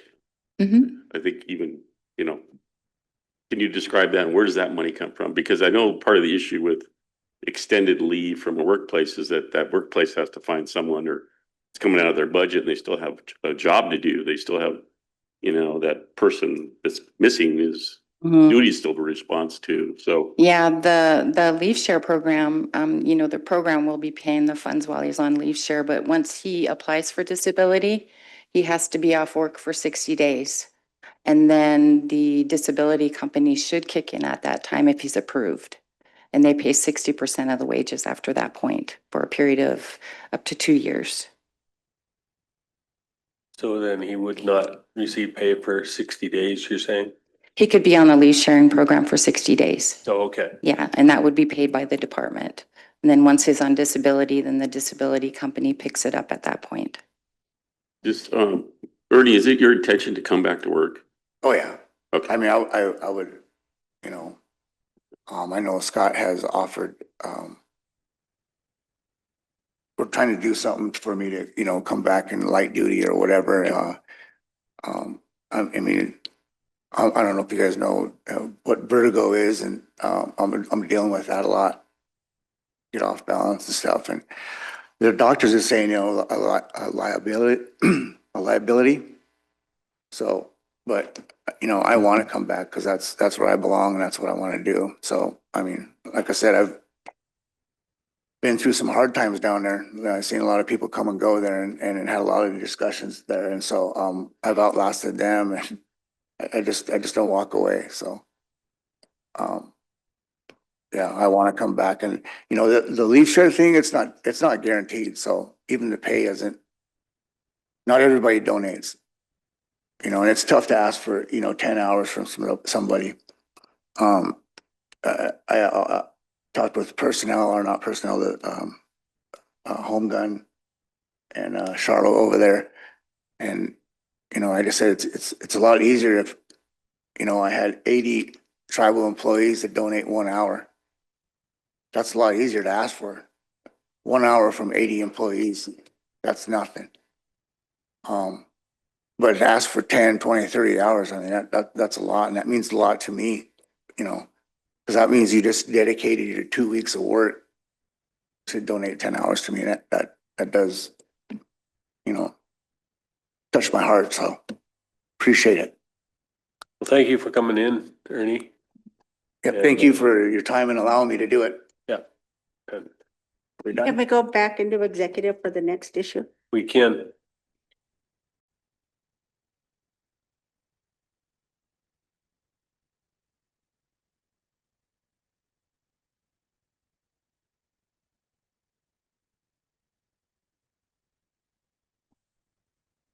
Good morning, Melinda. I guess it's still morning.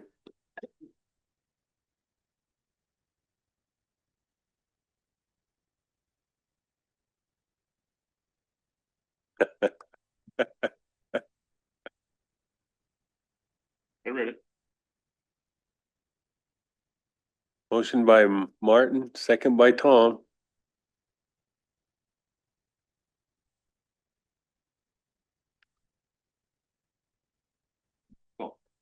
We're ready for you, Melinda. All right. Good morning. So, my presentation is going to start on page 4.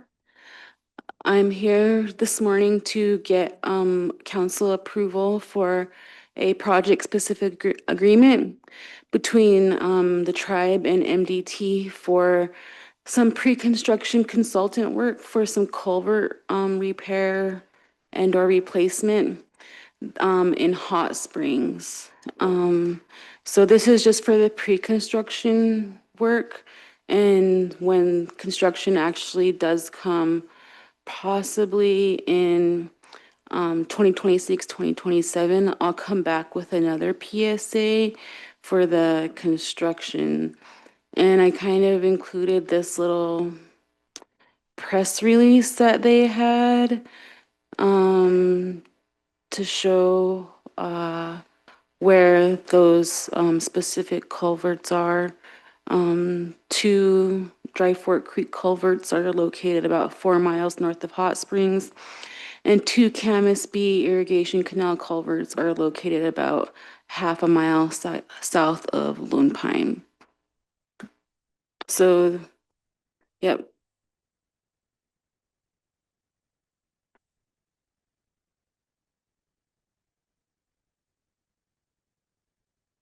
All right, thank you. I'm just gonna come up and get your signature, Mike, on the PSA. Mr. Chair. Yeah, Melinda, I just want to say thank you for your hard work in that office and everything you do, even though I can't see you behind that Yeah. computer screen. Yeah, Thank you, Melinda, for your hard work. Appreciate Yeah. it. Yeah, thank you guys for all of your support too. All right. Melinda, just a quick comment here or a suggestion. At some point in time, can you provide us a list of what you need to be able to run an Indian preference office effectively? And the reason why I say that is because we have unusually many projects that are going on the reservation right now that and I know it's only you and maybe one other person that's trying to keep track of all these projects and it's tough. And then trying to keep everybody working and making sure you're responding to all the tribal contractors and sometimes you miss something, you know, but as I mentioned before, we fail to support you, adequately support you. And we need to make sure that your office is up to par and that you have the appropriate resources to address the issues that we addressed this morning. So, Yeah, yep, I can do that for you. I'd really appreciate that. Yeah, yeah, and I can probably just include it in that monthly report that I give to Lisa so that she can give it to you guys. That works. Thank you, Melinda. Mr. Chair. Go ahead. Yeah, I don't feel like I'm the failure. I think what needs to come forward is our executive staff. And also when we get budgets, we need to make sure we know what's in those budgets and the requests that are made. I'm sure there's been positions put into these budgets that we never see. And so I think we need to be directed by our executive staff and also our department heads that these are critically important to make sure our staffs are run, our departments are run adequately. But thank you, Melinda. I know you do a good job.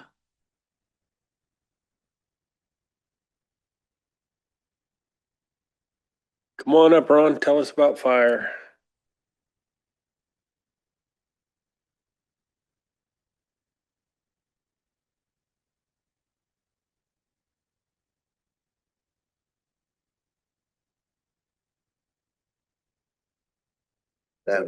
Yeah, appreciate you all for the work you do. You're on the tip of the spear and yeah, just appreciate you. So quick update. I was going to tell you about the fires that we've had. Again, it was like 27 starts, 830 acres. And Kelly Obenek has built a map and it identifies the fires for you. The black ones are out and the red ones are still in patrol status, but are probably going to be declared out here shortly. And I just wanted to share that with you. The largest fire being, we call it the Buddha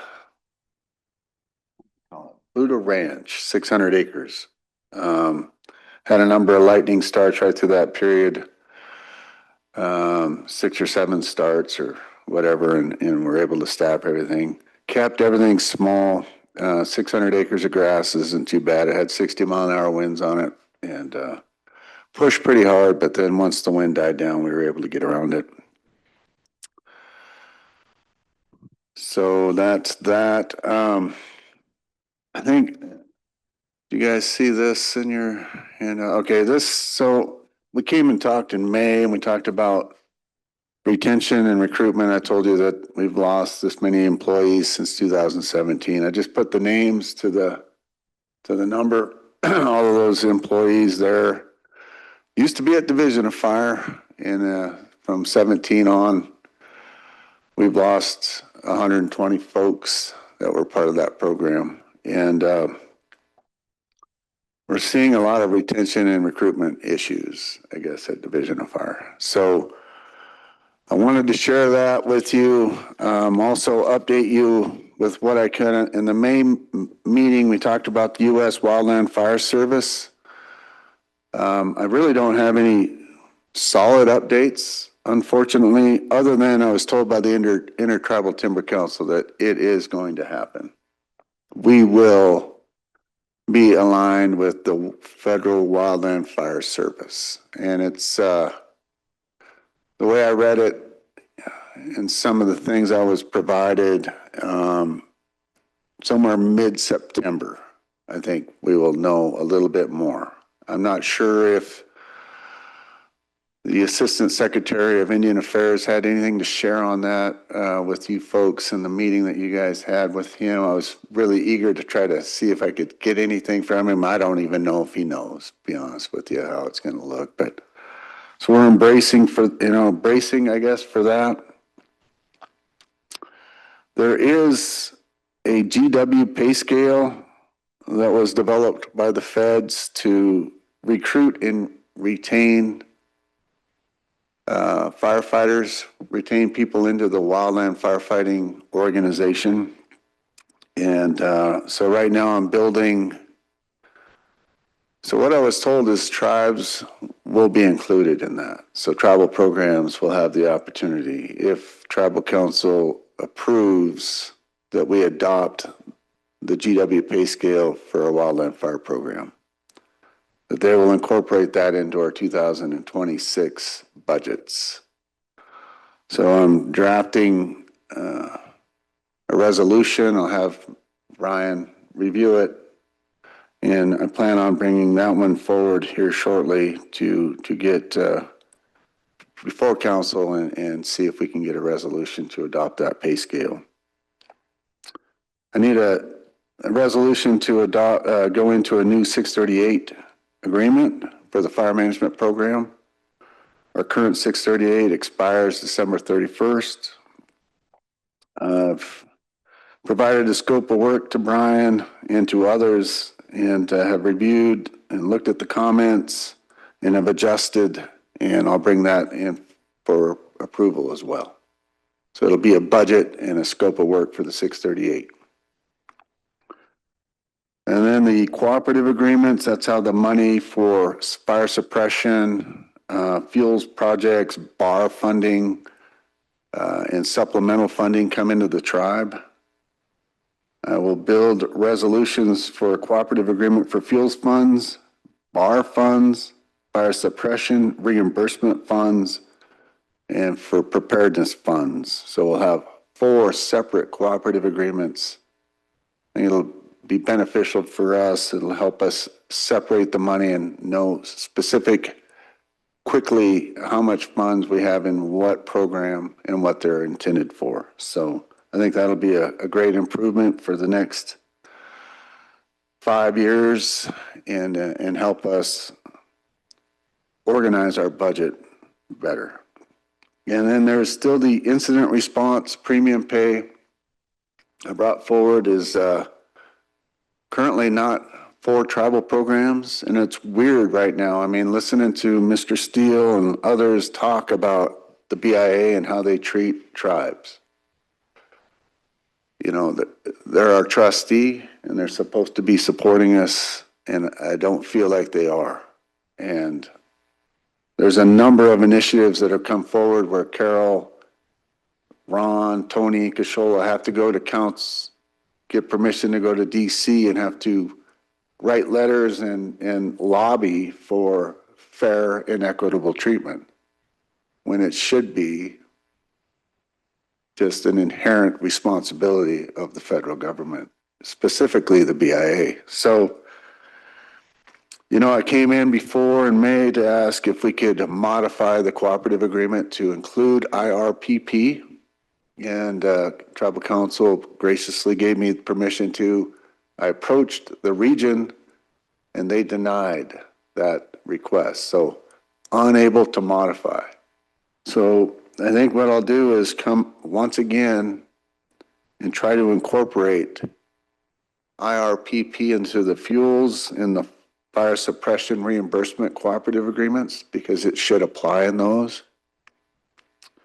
And we'll go forth and try to get those in the next cooperative agreements. Those expire, our current cooperative expires in May, so I think we've got some time to draft up the language. So it's kind of spelled out on how things are going to go, what we'll bring forth, kind of the timing. And I think once we get through the GW, the 638, we'll have some time for that cooperative agreement piece. Good, Carol. Yeah, you said they apply in the two situations. Could they apply in other situations possibly? No, I don't think so. So our funding is just going to be for suppression rehabilitation. So it's project dollars to build a fence or to spray. And then the other one is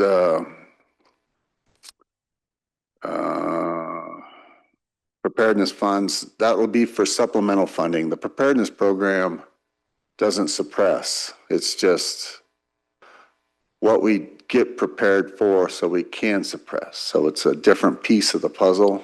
And in there, it would just be critical needs funding, like if we're going to get a vehicle or they're going to give us money for radios.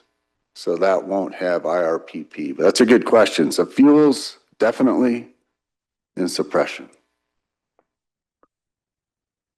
Does everyone understand what IRPP is? Right now, I can try to explain. The BIA folks are, go ahead. Well, first of all, explain what it's an acronym for, at least. What Incident Response Premium Pay. Oh, that's the very last, okay, thank you. Yeah, IRPP, Incident Response Premium Pay. Yeah, we're great at acronyms. I apologize. I just spit them out without even knowing. My wife hates it when I start talking about work. But let's say I made $20 an hour. Every day I'm on an incident where I'm sleeping away from home, I would earn $80 on top of whatever I earned that day. It takes your base rate times 4 for every time you're on an incident away from home, essentially. So, yeah, if you're on a fire right now in California, you're getting your base rate times 4, IRPP, plus your overtime, plus your hazard. So Ron, are those guys Nice. from Oklahoma getting? Some are, absolutely. The ones that we have here? Yeah, the BIA employees get it. The regional staff gets it. When they come and visit at the national office, when they came and reviewed our aircraft, get it. But Todd Couture, when he's in Warm Springs, he didn't get it.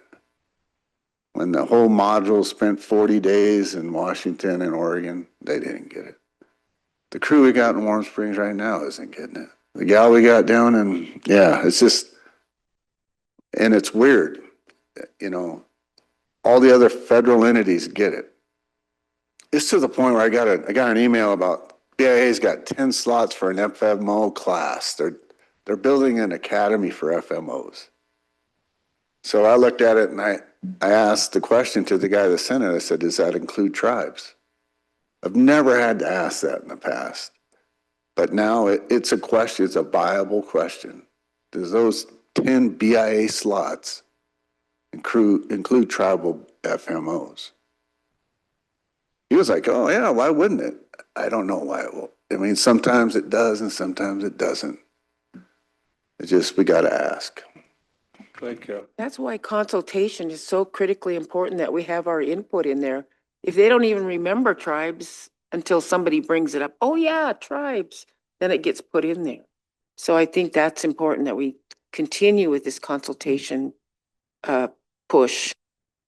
Yeah, I don't know what it is, consultation, honestly. I haven't seen it. I've never, I mean, you and I have thrown arrows in the side of fuels allocation systems for a long time. They basically tell us this is what's going to happen. It's not like a discussion or we figure a medium ground or that we can influence it in any way. What's going to benefit the tribe? This is what's going to happen. So talk with the group. You know, we did some work to get a retention bonus to our program. We wrote a letter. Tribal councils supported it. We had other councils support it, and we sent a joint letter to the Honorable Deb Holland. She was the Secretary of the Interior at the time, and we were able to get that retention to the tribe. It takes a while, but it does eventually get here. We're thinking about writing a letter for the IRPP, and if you guys are in favor.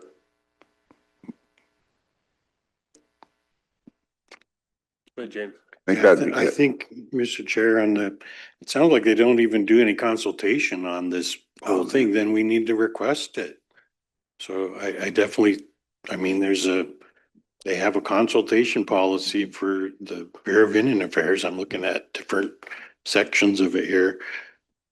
You know, I think on this issue, we could definitely request consultation on the IRPP and say, we want a formal consultation on this. You know, make it a formal request. Yeah, we were just going to generate that letter and have all the councils sign it. Again,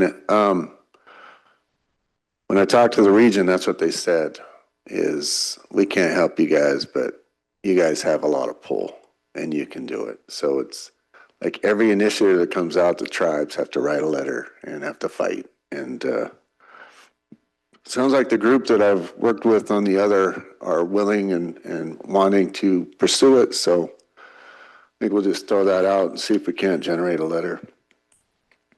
Maybe go through ITC and get their support to try to push that together. Yeah,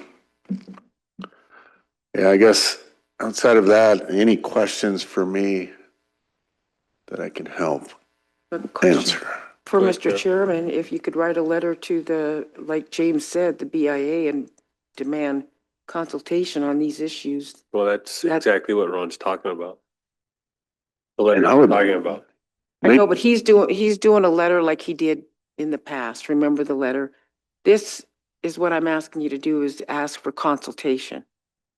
That's not consultation. That's a letter that comes in and they look at it. But I think we need to sit at a table and tell them. And I'm sure there's other things out there that you're requesting besides just this issue. Yeah, right now there's just a ton that we do not know how this is going to look with the Federal Fire Service. What's that going to look like? There's a lot that we don't understand. I was told that they had consultation on June 12th. I wasn't aware of it. I don't know of any end result from it. But I heard that in an ITC meeting. I mean, it was just a random, somebody mentioned it. But I don't know of any consultation that I'm aware of. I didn't get any notification, no invite, so not sure where that went. I've been reaching out to NIFC, the head of the BIA, trying to find out if there's a letter that came out of the consultation or a findings or something that helped, I guess, answer some of the questions that we have collectively. but, I can work on that too. Try to get some answers for council. If I find anything, I mean, the next time I come in for the GW pay scale, I'll try to bring in as much information as I can find about where we're going and what we're doing. And hopefully by then I'll have that IRPP letter put together. I'll see if I can get help from Jim Durgalo and put that together. Yep. James. Yeah, Mr. Chair, as I'm doing some on-the-fly research, the Secretary's Tribal Advisory Committee for the Department of Bureau of Indian Affairs. Current STAC members, Rocky Mountain Region, primary members vacant, alternate member Jeffrey Stiff Arm, President, Fort Belknap. And let's see, Northwest Region, Timothy Green, Chairman of Macaw, alternate Jared Michael Erickson, Chairman of Confederated Cowville Tribes.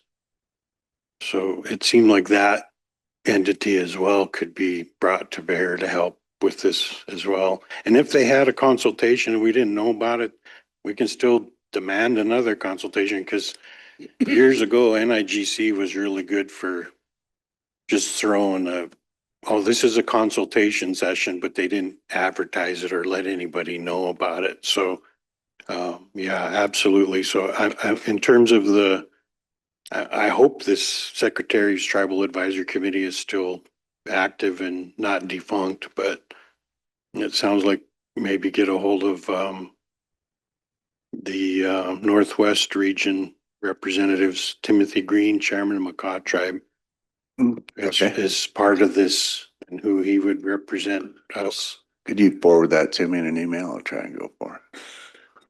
So I know everyone's, oh, the retention money's here for quarter 1 and 2. We're hoping to distribute. Go ahead and start processing PAFs and get that going. Yeah, anything else from me? Questions or concerns? I know you guys are busy. Man, I was just listening. You guys got a lot on your plate. I appreciate you. I don't even know where you'd prioritize, where you'd go first. I mean, it feels like the world's crashing in sometimes, I'd imagine, around you guys. But you're doing good. Hang in there. Thank you, Ron. Ben, go ahead. Thank you, Mr. Chair. Hey, Ron, before you leave, you know, Scott Davis, he was here a week or so ago, you know, and he really sounded like he would help these tribes all he could. And we have his phone number and everything else that he left behind for us, you know, so it'd be probably benefit you to give him a call, to sit down and talk to him, you know, because he's pretty level-headed guy, I believe, you know, and I think that he might give you a hand with some of this stuff. Where was he from? Or what tribe? Okay, that's right. Yeah, copy. Yeah, I'll give him a call. All right. And he's a ball player. Basketball. Like Paul JR. You know how you can tell if someone's from our league? You ask them, hey, how'd you do in state? And they say, what year?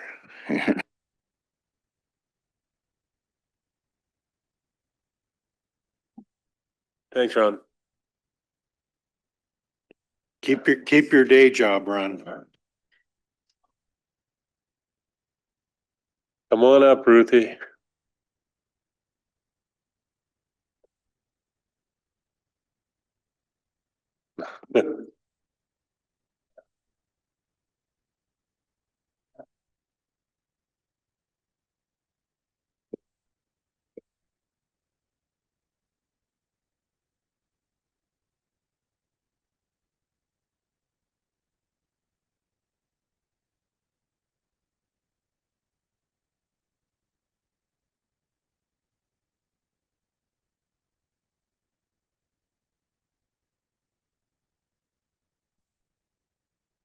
Good afternoon, Ruth. Good afternoon. On the meeting tab, Jen? Let me see. Oh, go ahead. Oh, I opened your. Which one of the two? Ruth. Oh, there we go. Ah, see that far. Sorry. Sorry. You're good. Oh. Okay. Oh, thank you. All right, everybody see page 10 of your packet? So my first request will be to, oh, sorry. Not up there? Oh, okay.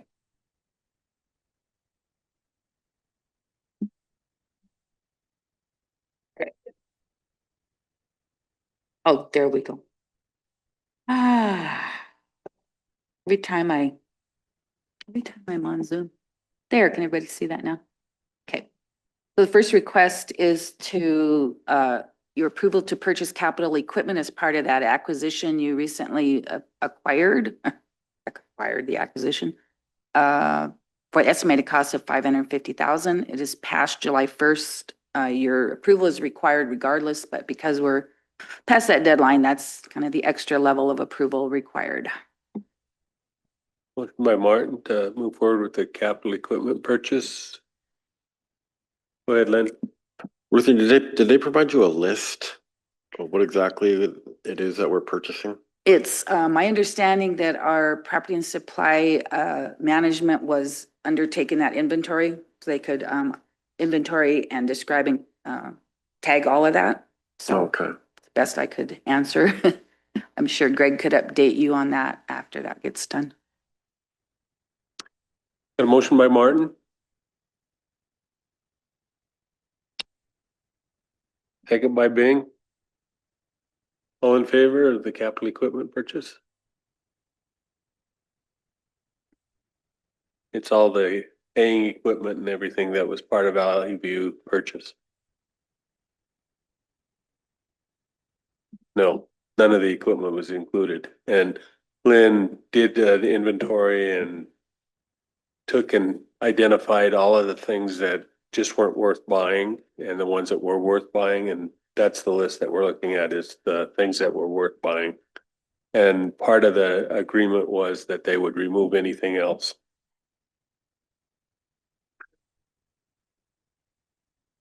No, not from the beginning. What did we pay? Yeah, somewhere in there.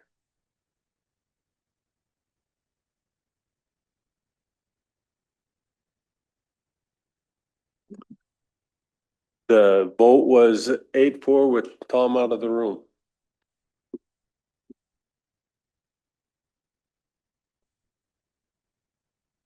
What? Oh, Carol opposes the capital purchase.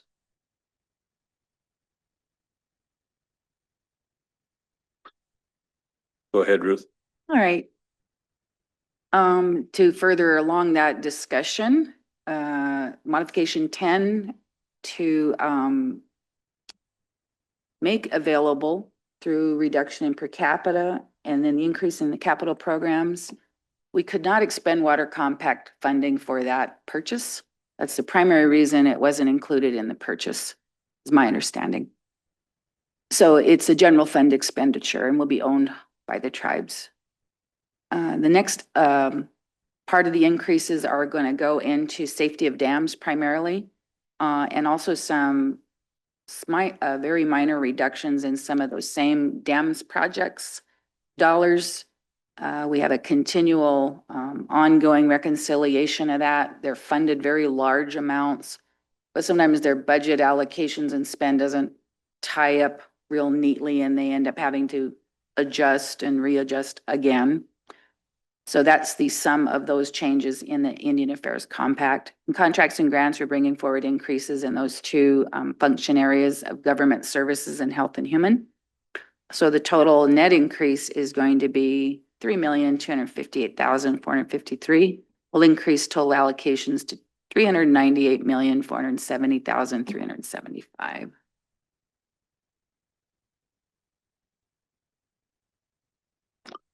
Motion by Martin to approve modification 10 to the fiscal year 2025 total appropriations.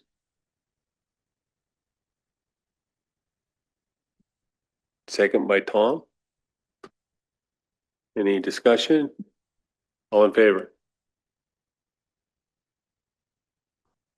Got 8-4. Opposed? 4. Okay, it's unanimous. I Go would ahead, Carol. reserve the right to make a statement for the record on the last oppose. Thanks, Ruth. Thank you.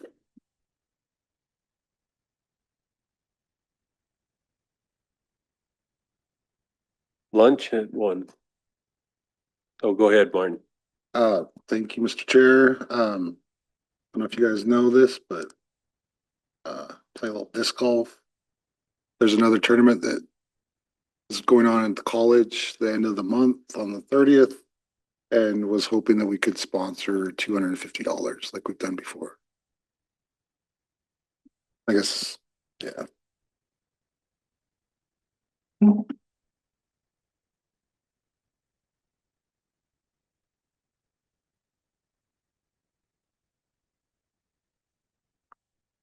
Any support for disc golf into the month?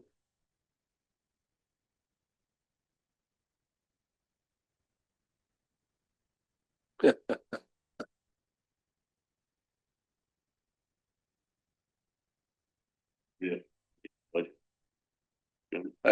Yeah, that's kind of where it would look, I think. Just to the donation budget.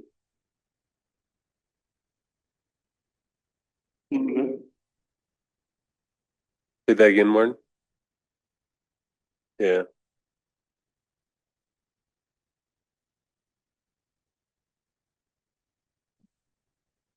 So I guess we'd need a motion. Good question. Go ahead, James. Yeah, it'd be nice to see a formal presentation instead of just on the fly. It'd be nice to have like background info, who we're supporting, what this, sponsorship is. So I can't really just go on the fly. I'd like to see some background to this. So if we could have some background information provided, and that would be helpful to me. Specifically what? Like a flyer, like sponsorship levels, and just information rather than just what you're saying. I put the flyer up on the screen. I'm not sure what. Did you fill out a form to go through the donation process and policy, or? Again, that's for individuals. This is for a group. Okay, then that group could do the same process. Do have a group donation form. Check on the group donation form, Martin. We will break for lunch. We are back at 1 with legal.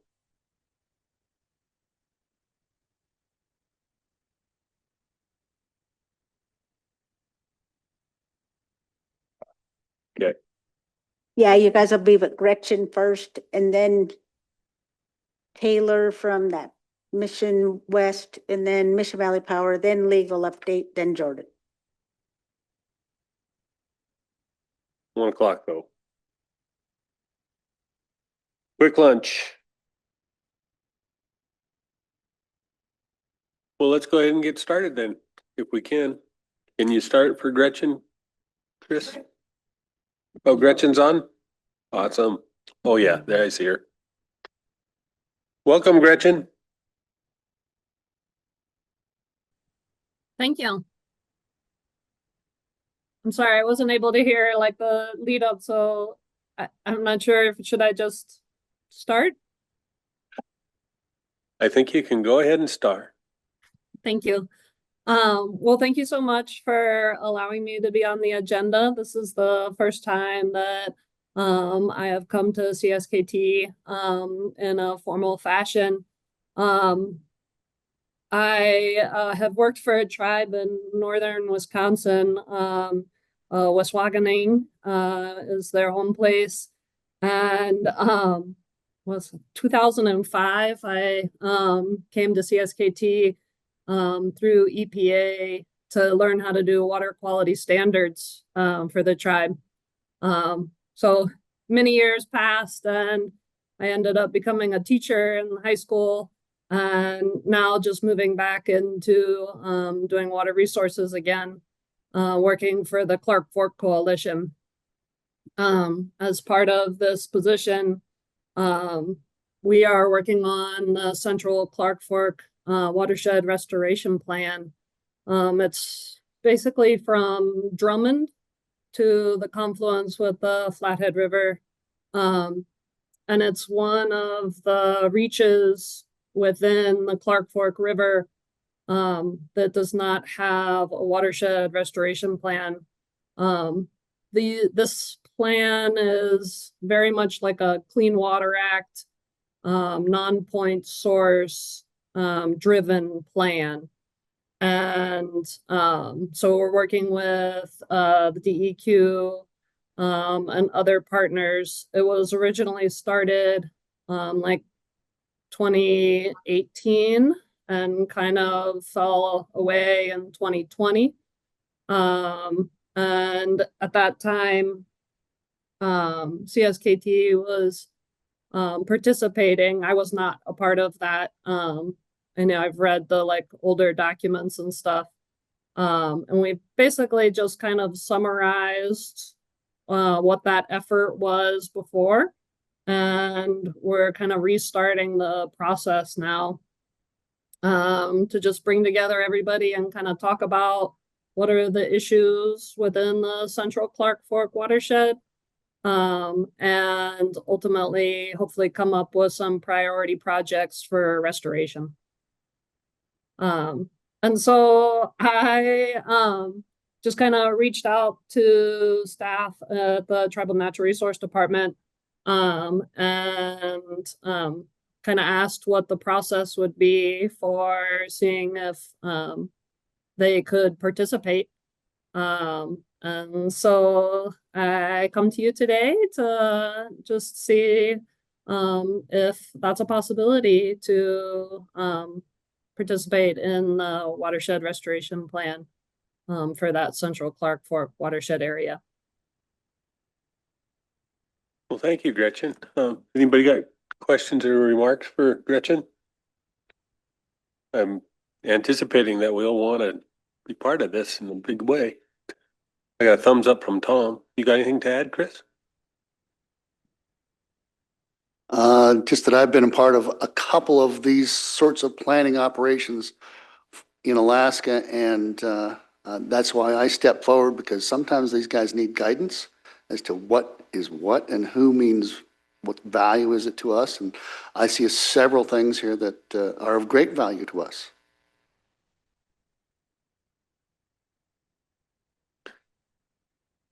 Well, what action do we need at council? I think definitely we'll support this.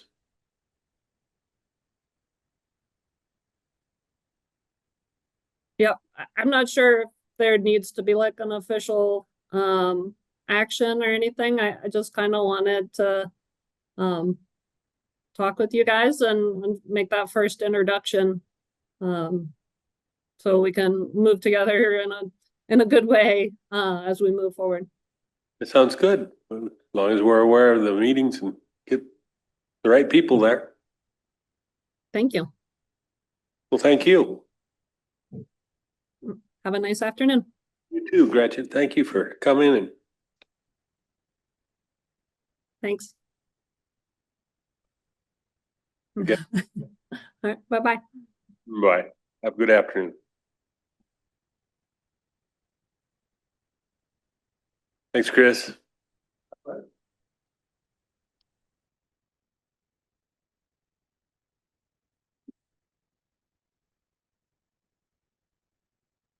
You mean we're ahead of schedule? How'd that happen?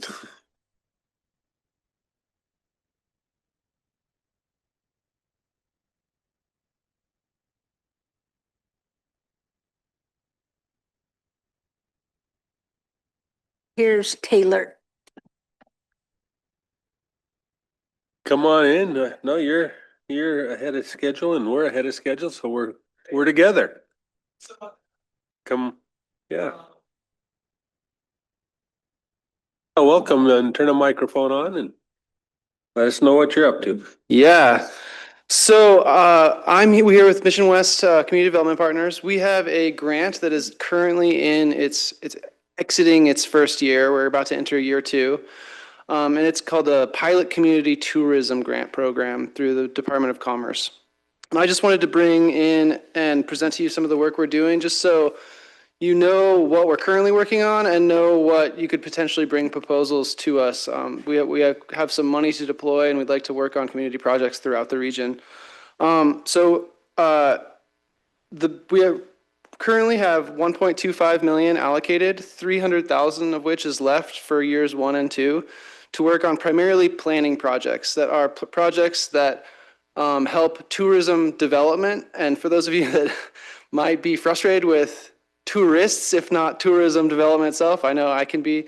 This is also very much focused on revitalization of like downtown areas, main streets, parks, public spaces, those type of programs that bring in not only tourists, but revitalize and help strengthen those types of spaces for locals. So in our action plan, and I do have a few handouts here that I can share with you if you would like, but these projects are broken into kind of 3 main categories. Beautification and public spaces, which are, like I said, public art, community spaces, parks, and more. The projects that we're currently working on in Ronan are the fairgrounds. We've done a grandstands repair there on the fairgrounds, and we're currently starting a project that is revitalizing and building up the capacity of the community center there on the fairgrounds. We also, if you've been to 4th Avenue on Ronan, we helped fund that big mural from Cameron and Aspen Decker on 4th Avenue there across from the brewery. We are also working with Cameron and Aspen to develop a wayfinding plan, using their art to develop wayfinding signs. They're designed to kind of pull people in off the highway and kind of enhance cultural narrative storytelling, as well as bringing them into the Main Street area and into the parks in Ronan. And we're going to use that as kind of a pilot within the pilot to hopefully develop a plan, a similar wayfinding plan throughout the highway corridor as much as we can do that. The second category is an infrastructure and transportation category. So this is, again, to get people off the highway and walking in our commercial districts in Ronan. We're funding currently a walkability and non-motorized transportation plan, a 3rd Avenue and lighting design plan, and we're hoping to have those complement the SS4A that I know, the plan that is already being developed. We've talked to DGA. Tom McDonald joined us for a walkthrough of this plan a couple months ago, and we're just trying to make those as complementary as possible. So that's the 2 big projects we're doing right now, and we are also developing a Main Street design program in Ronan that will hopefully follow up on the Ronan master plan that was developed in 2023. So those are kind of the infrastructure projects, and then we also have and then part of that walkability project, I have the handouts here, is a public input survey, which is it's like 3 questions just about where you visit in Ronan. I just wanted to share these handouts in case you guys wanted to look at it and get any more information. So that's what I brought these for, and it was the main thing I wanted to get in front of you today. And then the final category is economic and community revitalization. So that has a lot to do with just tourist businesses, but also just Main Street businesses throughout the region. Right now, we have a facade improvement grant that's kind of a sub-grant program within this that is focused primarily on anchor businesses in Ronan Main Street. But this is something that could be exported to any community within our region. So Sanders County, technically Mineral County, though I know that's not within your purview, and all throughout Lake County too. The only community which we can't participate in right now is Polson because of a Department of Commerce kind of tourism development index, and Polson is currently above what the rural development is looking for this grant. So every other community throughout the region and the reservation is available for all these programs, except for Polson. And then I think that's kind of all I had for you today. I just wanted to update you on all those projects. If you have anything that you would like to bring, any projects that kind of fit within those categories of development, please reach out to me and we can work on a proposal. Once year 2 is over, and if we've accomplished all our goals within this grant, another $1.5 million is opened up for years 3 to 5 to continue working on this stuff. So we have 3.5 more years of work, maybe plus, to spend this money and keep developing proposals. So just wanted to make sure you guys were all aware of that and to bring any ideas. I appreciate that, Taylor. Go ahead, James. Yeah, thank you. Thanks, Taylor, for your presentation. One thing that I was wondering is is it possible that we could complement some of the, like the mural projects that they're doing? Like Mission's done a little one. Ronan did the really cool one on the street there, on whatever that building is. All I can think of is a brewery's on this side. And Yeah, I actually don't know the brewery. anyway, that's, is there, MME building. Thank you. Thank you. Is there anything in this project that could potentially be something complementary to those efforts in the communities that are? Yeah, so public art of any kind, whether it's a wayfinding, I can kind of consider could be public art, but murals, architecture, statues, any kind of public art is very much within the funding purview of this grant. Yeah. One thing I was thinking of, when they go through and paint the boxes at the intersections, junction boxes. Oh, yeah. That's kind of a cool project that I've seen. But anyway, that was kind of what was in my mind when I seen this on the agenda, is if it could be complementary to those efforts in the different communities, I think that would be great. Yeah. Well, I'd love to see those type of projects go, and I think that very much fits within the funding availability. Yeah. I was gonna say, he went through the process and Matea Grant is on the council meeting, so he did talk with her regarding this stuff as well. Thank you, Mr. Chair. Thank you, Taylor, for coming in today. And the walkthrough we did was great. And improvement on that corridor is drastically needed. I guess my questions are a couple of things. Maybe a statement too. We are looking for a new home for our Three Chiefs facility. And the goal by some people has been it should be centrally located. And it should have really close highway accessibility, because it needs to generate revenue and it needs to edify the visiting public along with our residents and provide opportunities for our own members. So with that in consideration, I don't know if you have any ideas about at least Ronan or that central area in regard to that and how you might be able to contribute to that or be a partner in that.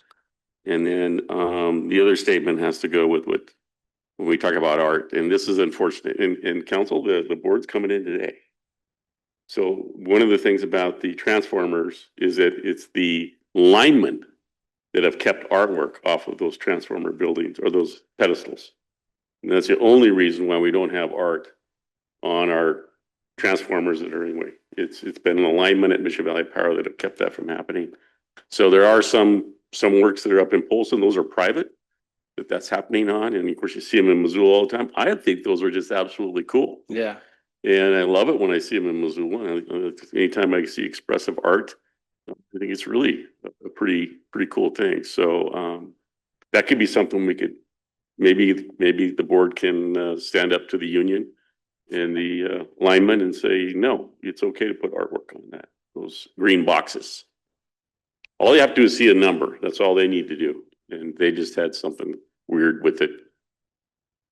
Their lead lineman supervisor did.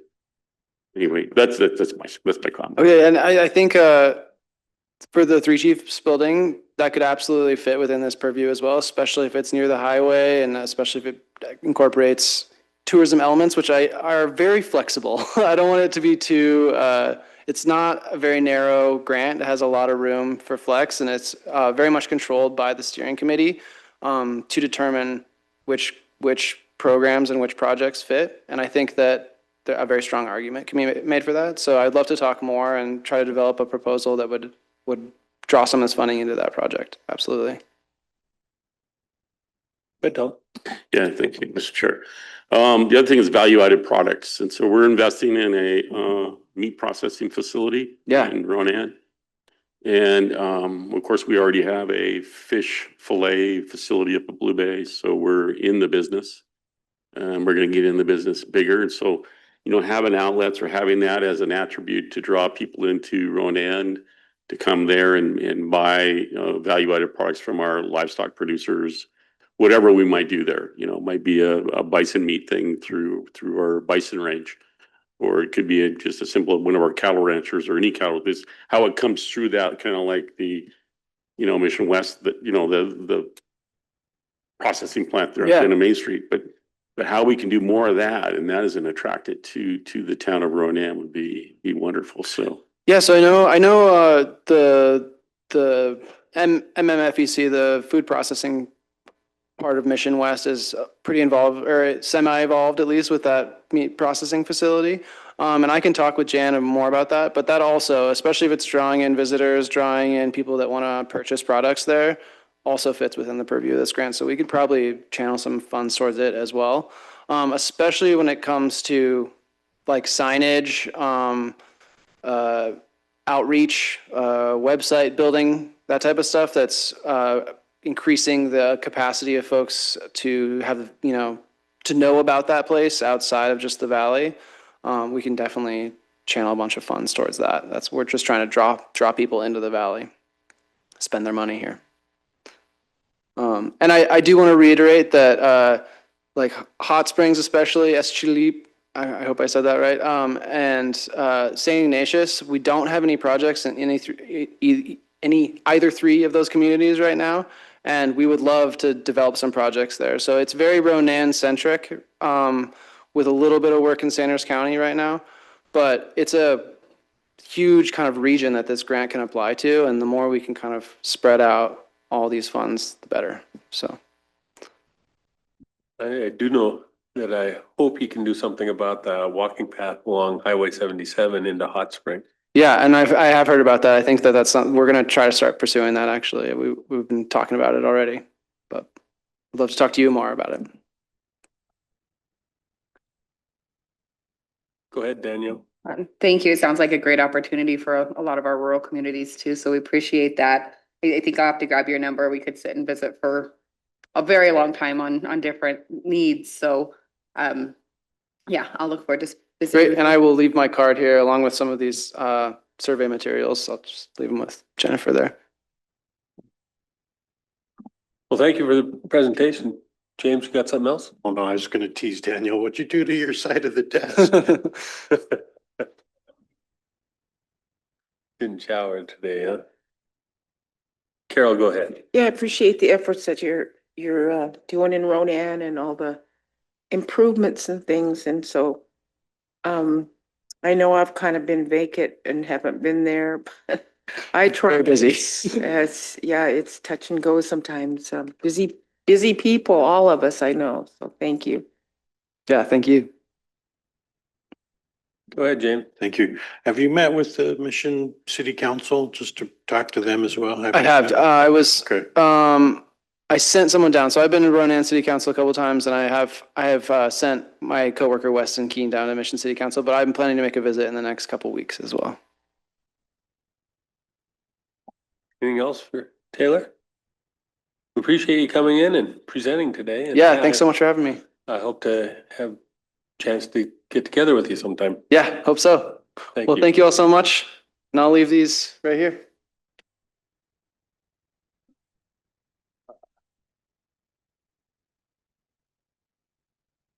Thank you.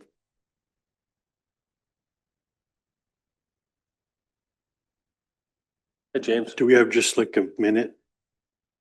I asked Jen Trahan to help me with the nomination. It's not today, but whenever we can. Yeah, okay. I'm the alternate for SAMHSA for our region, our HS region. There's a vacancy in the primary delegate spot, and I wanted to ask if I could be nominated for that primary spot. What that would allow is me to be, my travel to be paid if I attend the meetings. Right now as an alternate, I don't necessarily get that unless the delegate's gone. So anyway, so basically it requires a letter from the chair and the council to submit, so. Any Anyway. objection to, I don't know if you call it sponsoring, but nominating Nomination, yeah. James to the Appreciate stamp it. position? And Jennifer's got the info and such, so. Yeah. Yeah, so. Anyway, thank you. If there's no objection, we will make that nomination. Yeah, I appreciate it.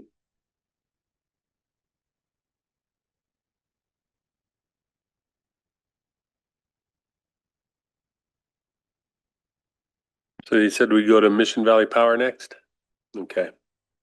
Are they all online? Oh,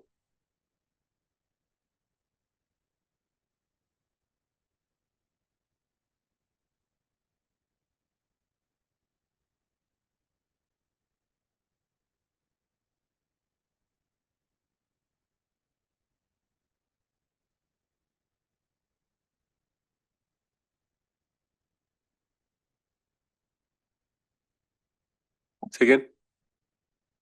Do we need an executive for Mission Valley? Okay. Out of regular into executive. Now I need the motion, Carol. I'll make a motion that we approve the Mission Valley Power budget, right? Yep. For 2026. Motion by Carol. Approve the MVP budget. Thank you for answering. Second by Martin. All in favor? Unanimous. Thank you. And may we have a consensus on our strategy with Finley Point Substation? Any objection to the Finley Point letter? We're with you on the letter. Awesome. Thank you. I Thank you. appreciate your time today. Thank you. Good afternoon. You too. Can we go back into executive for legal? We will go out of regular into executive.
Well, I want to verify that with Mel and. Okay.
And then remember, after we adjourn, you guys have an election meeting.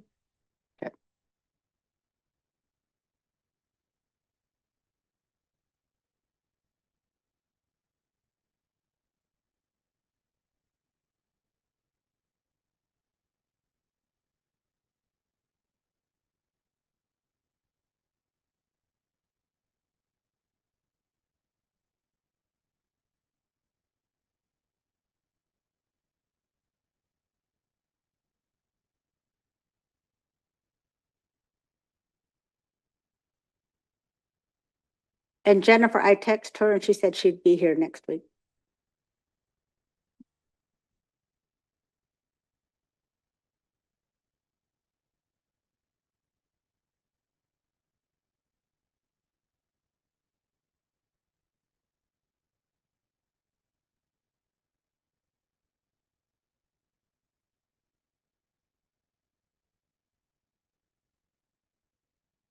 Skate park opening August 23rd down in the agency. Love to see you guys down there. So it's, everything's starting to come together. So yeah.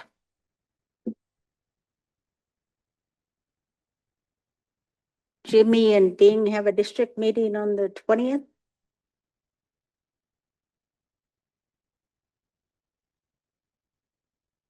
Did you guys decide on the topics yet or no? Bing.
Motion by Carol to move forward with the credit position with Charmel. The second choice. Second by Danielle. Any other discussion? All in favor?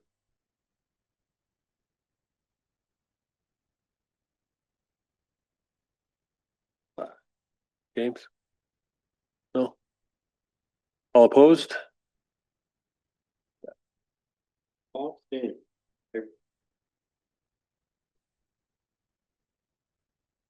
I have 5-4 so far, so Glenn abstains and Tom and James are opposed. So the motion carries.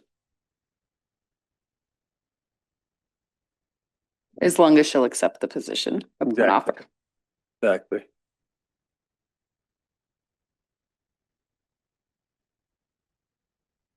Anything else for the good of the order today? Shehoy, thank you all.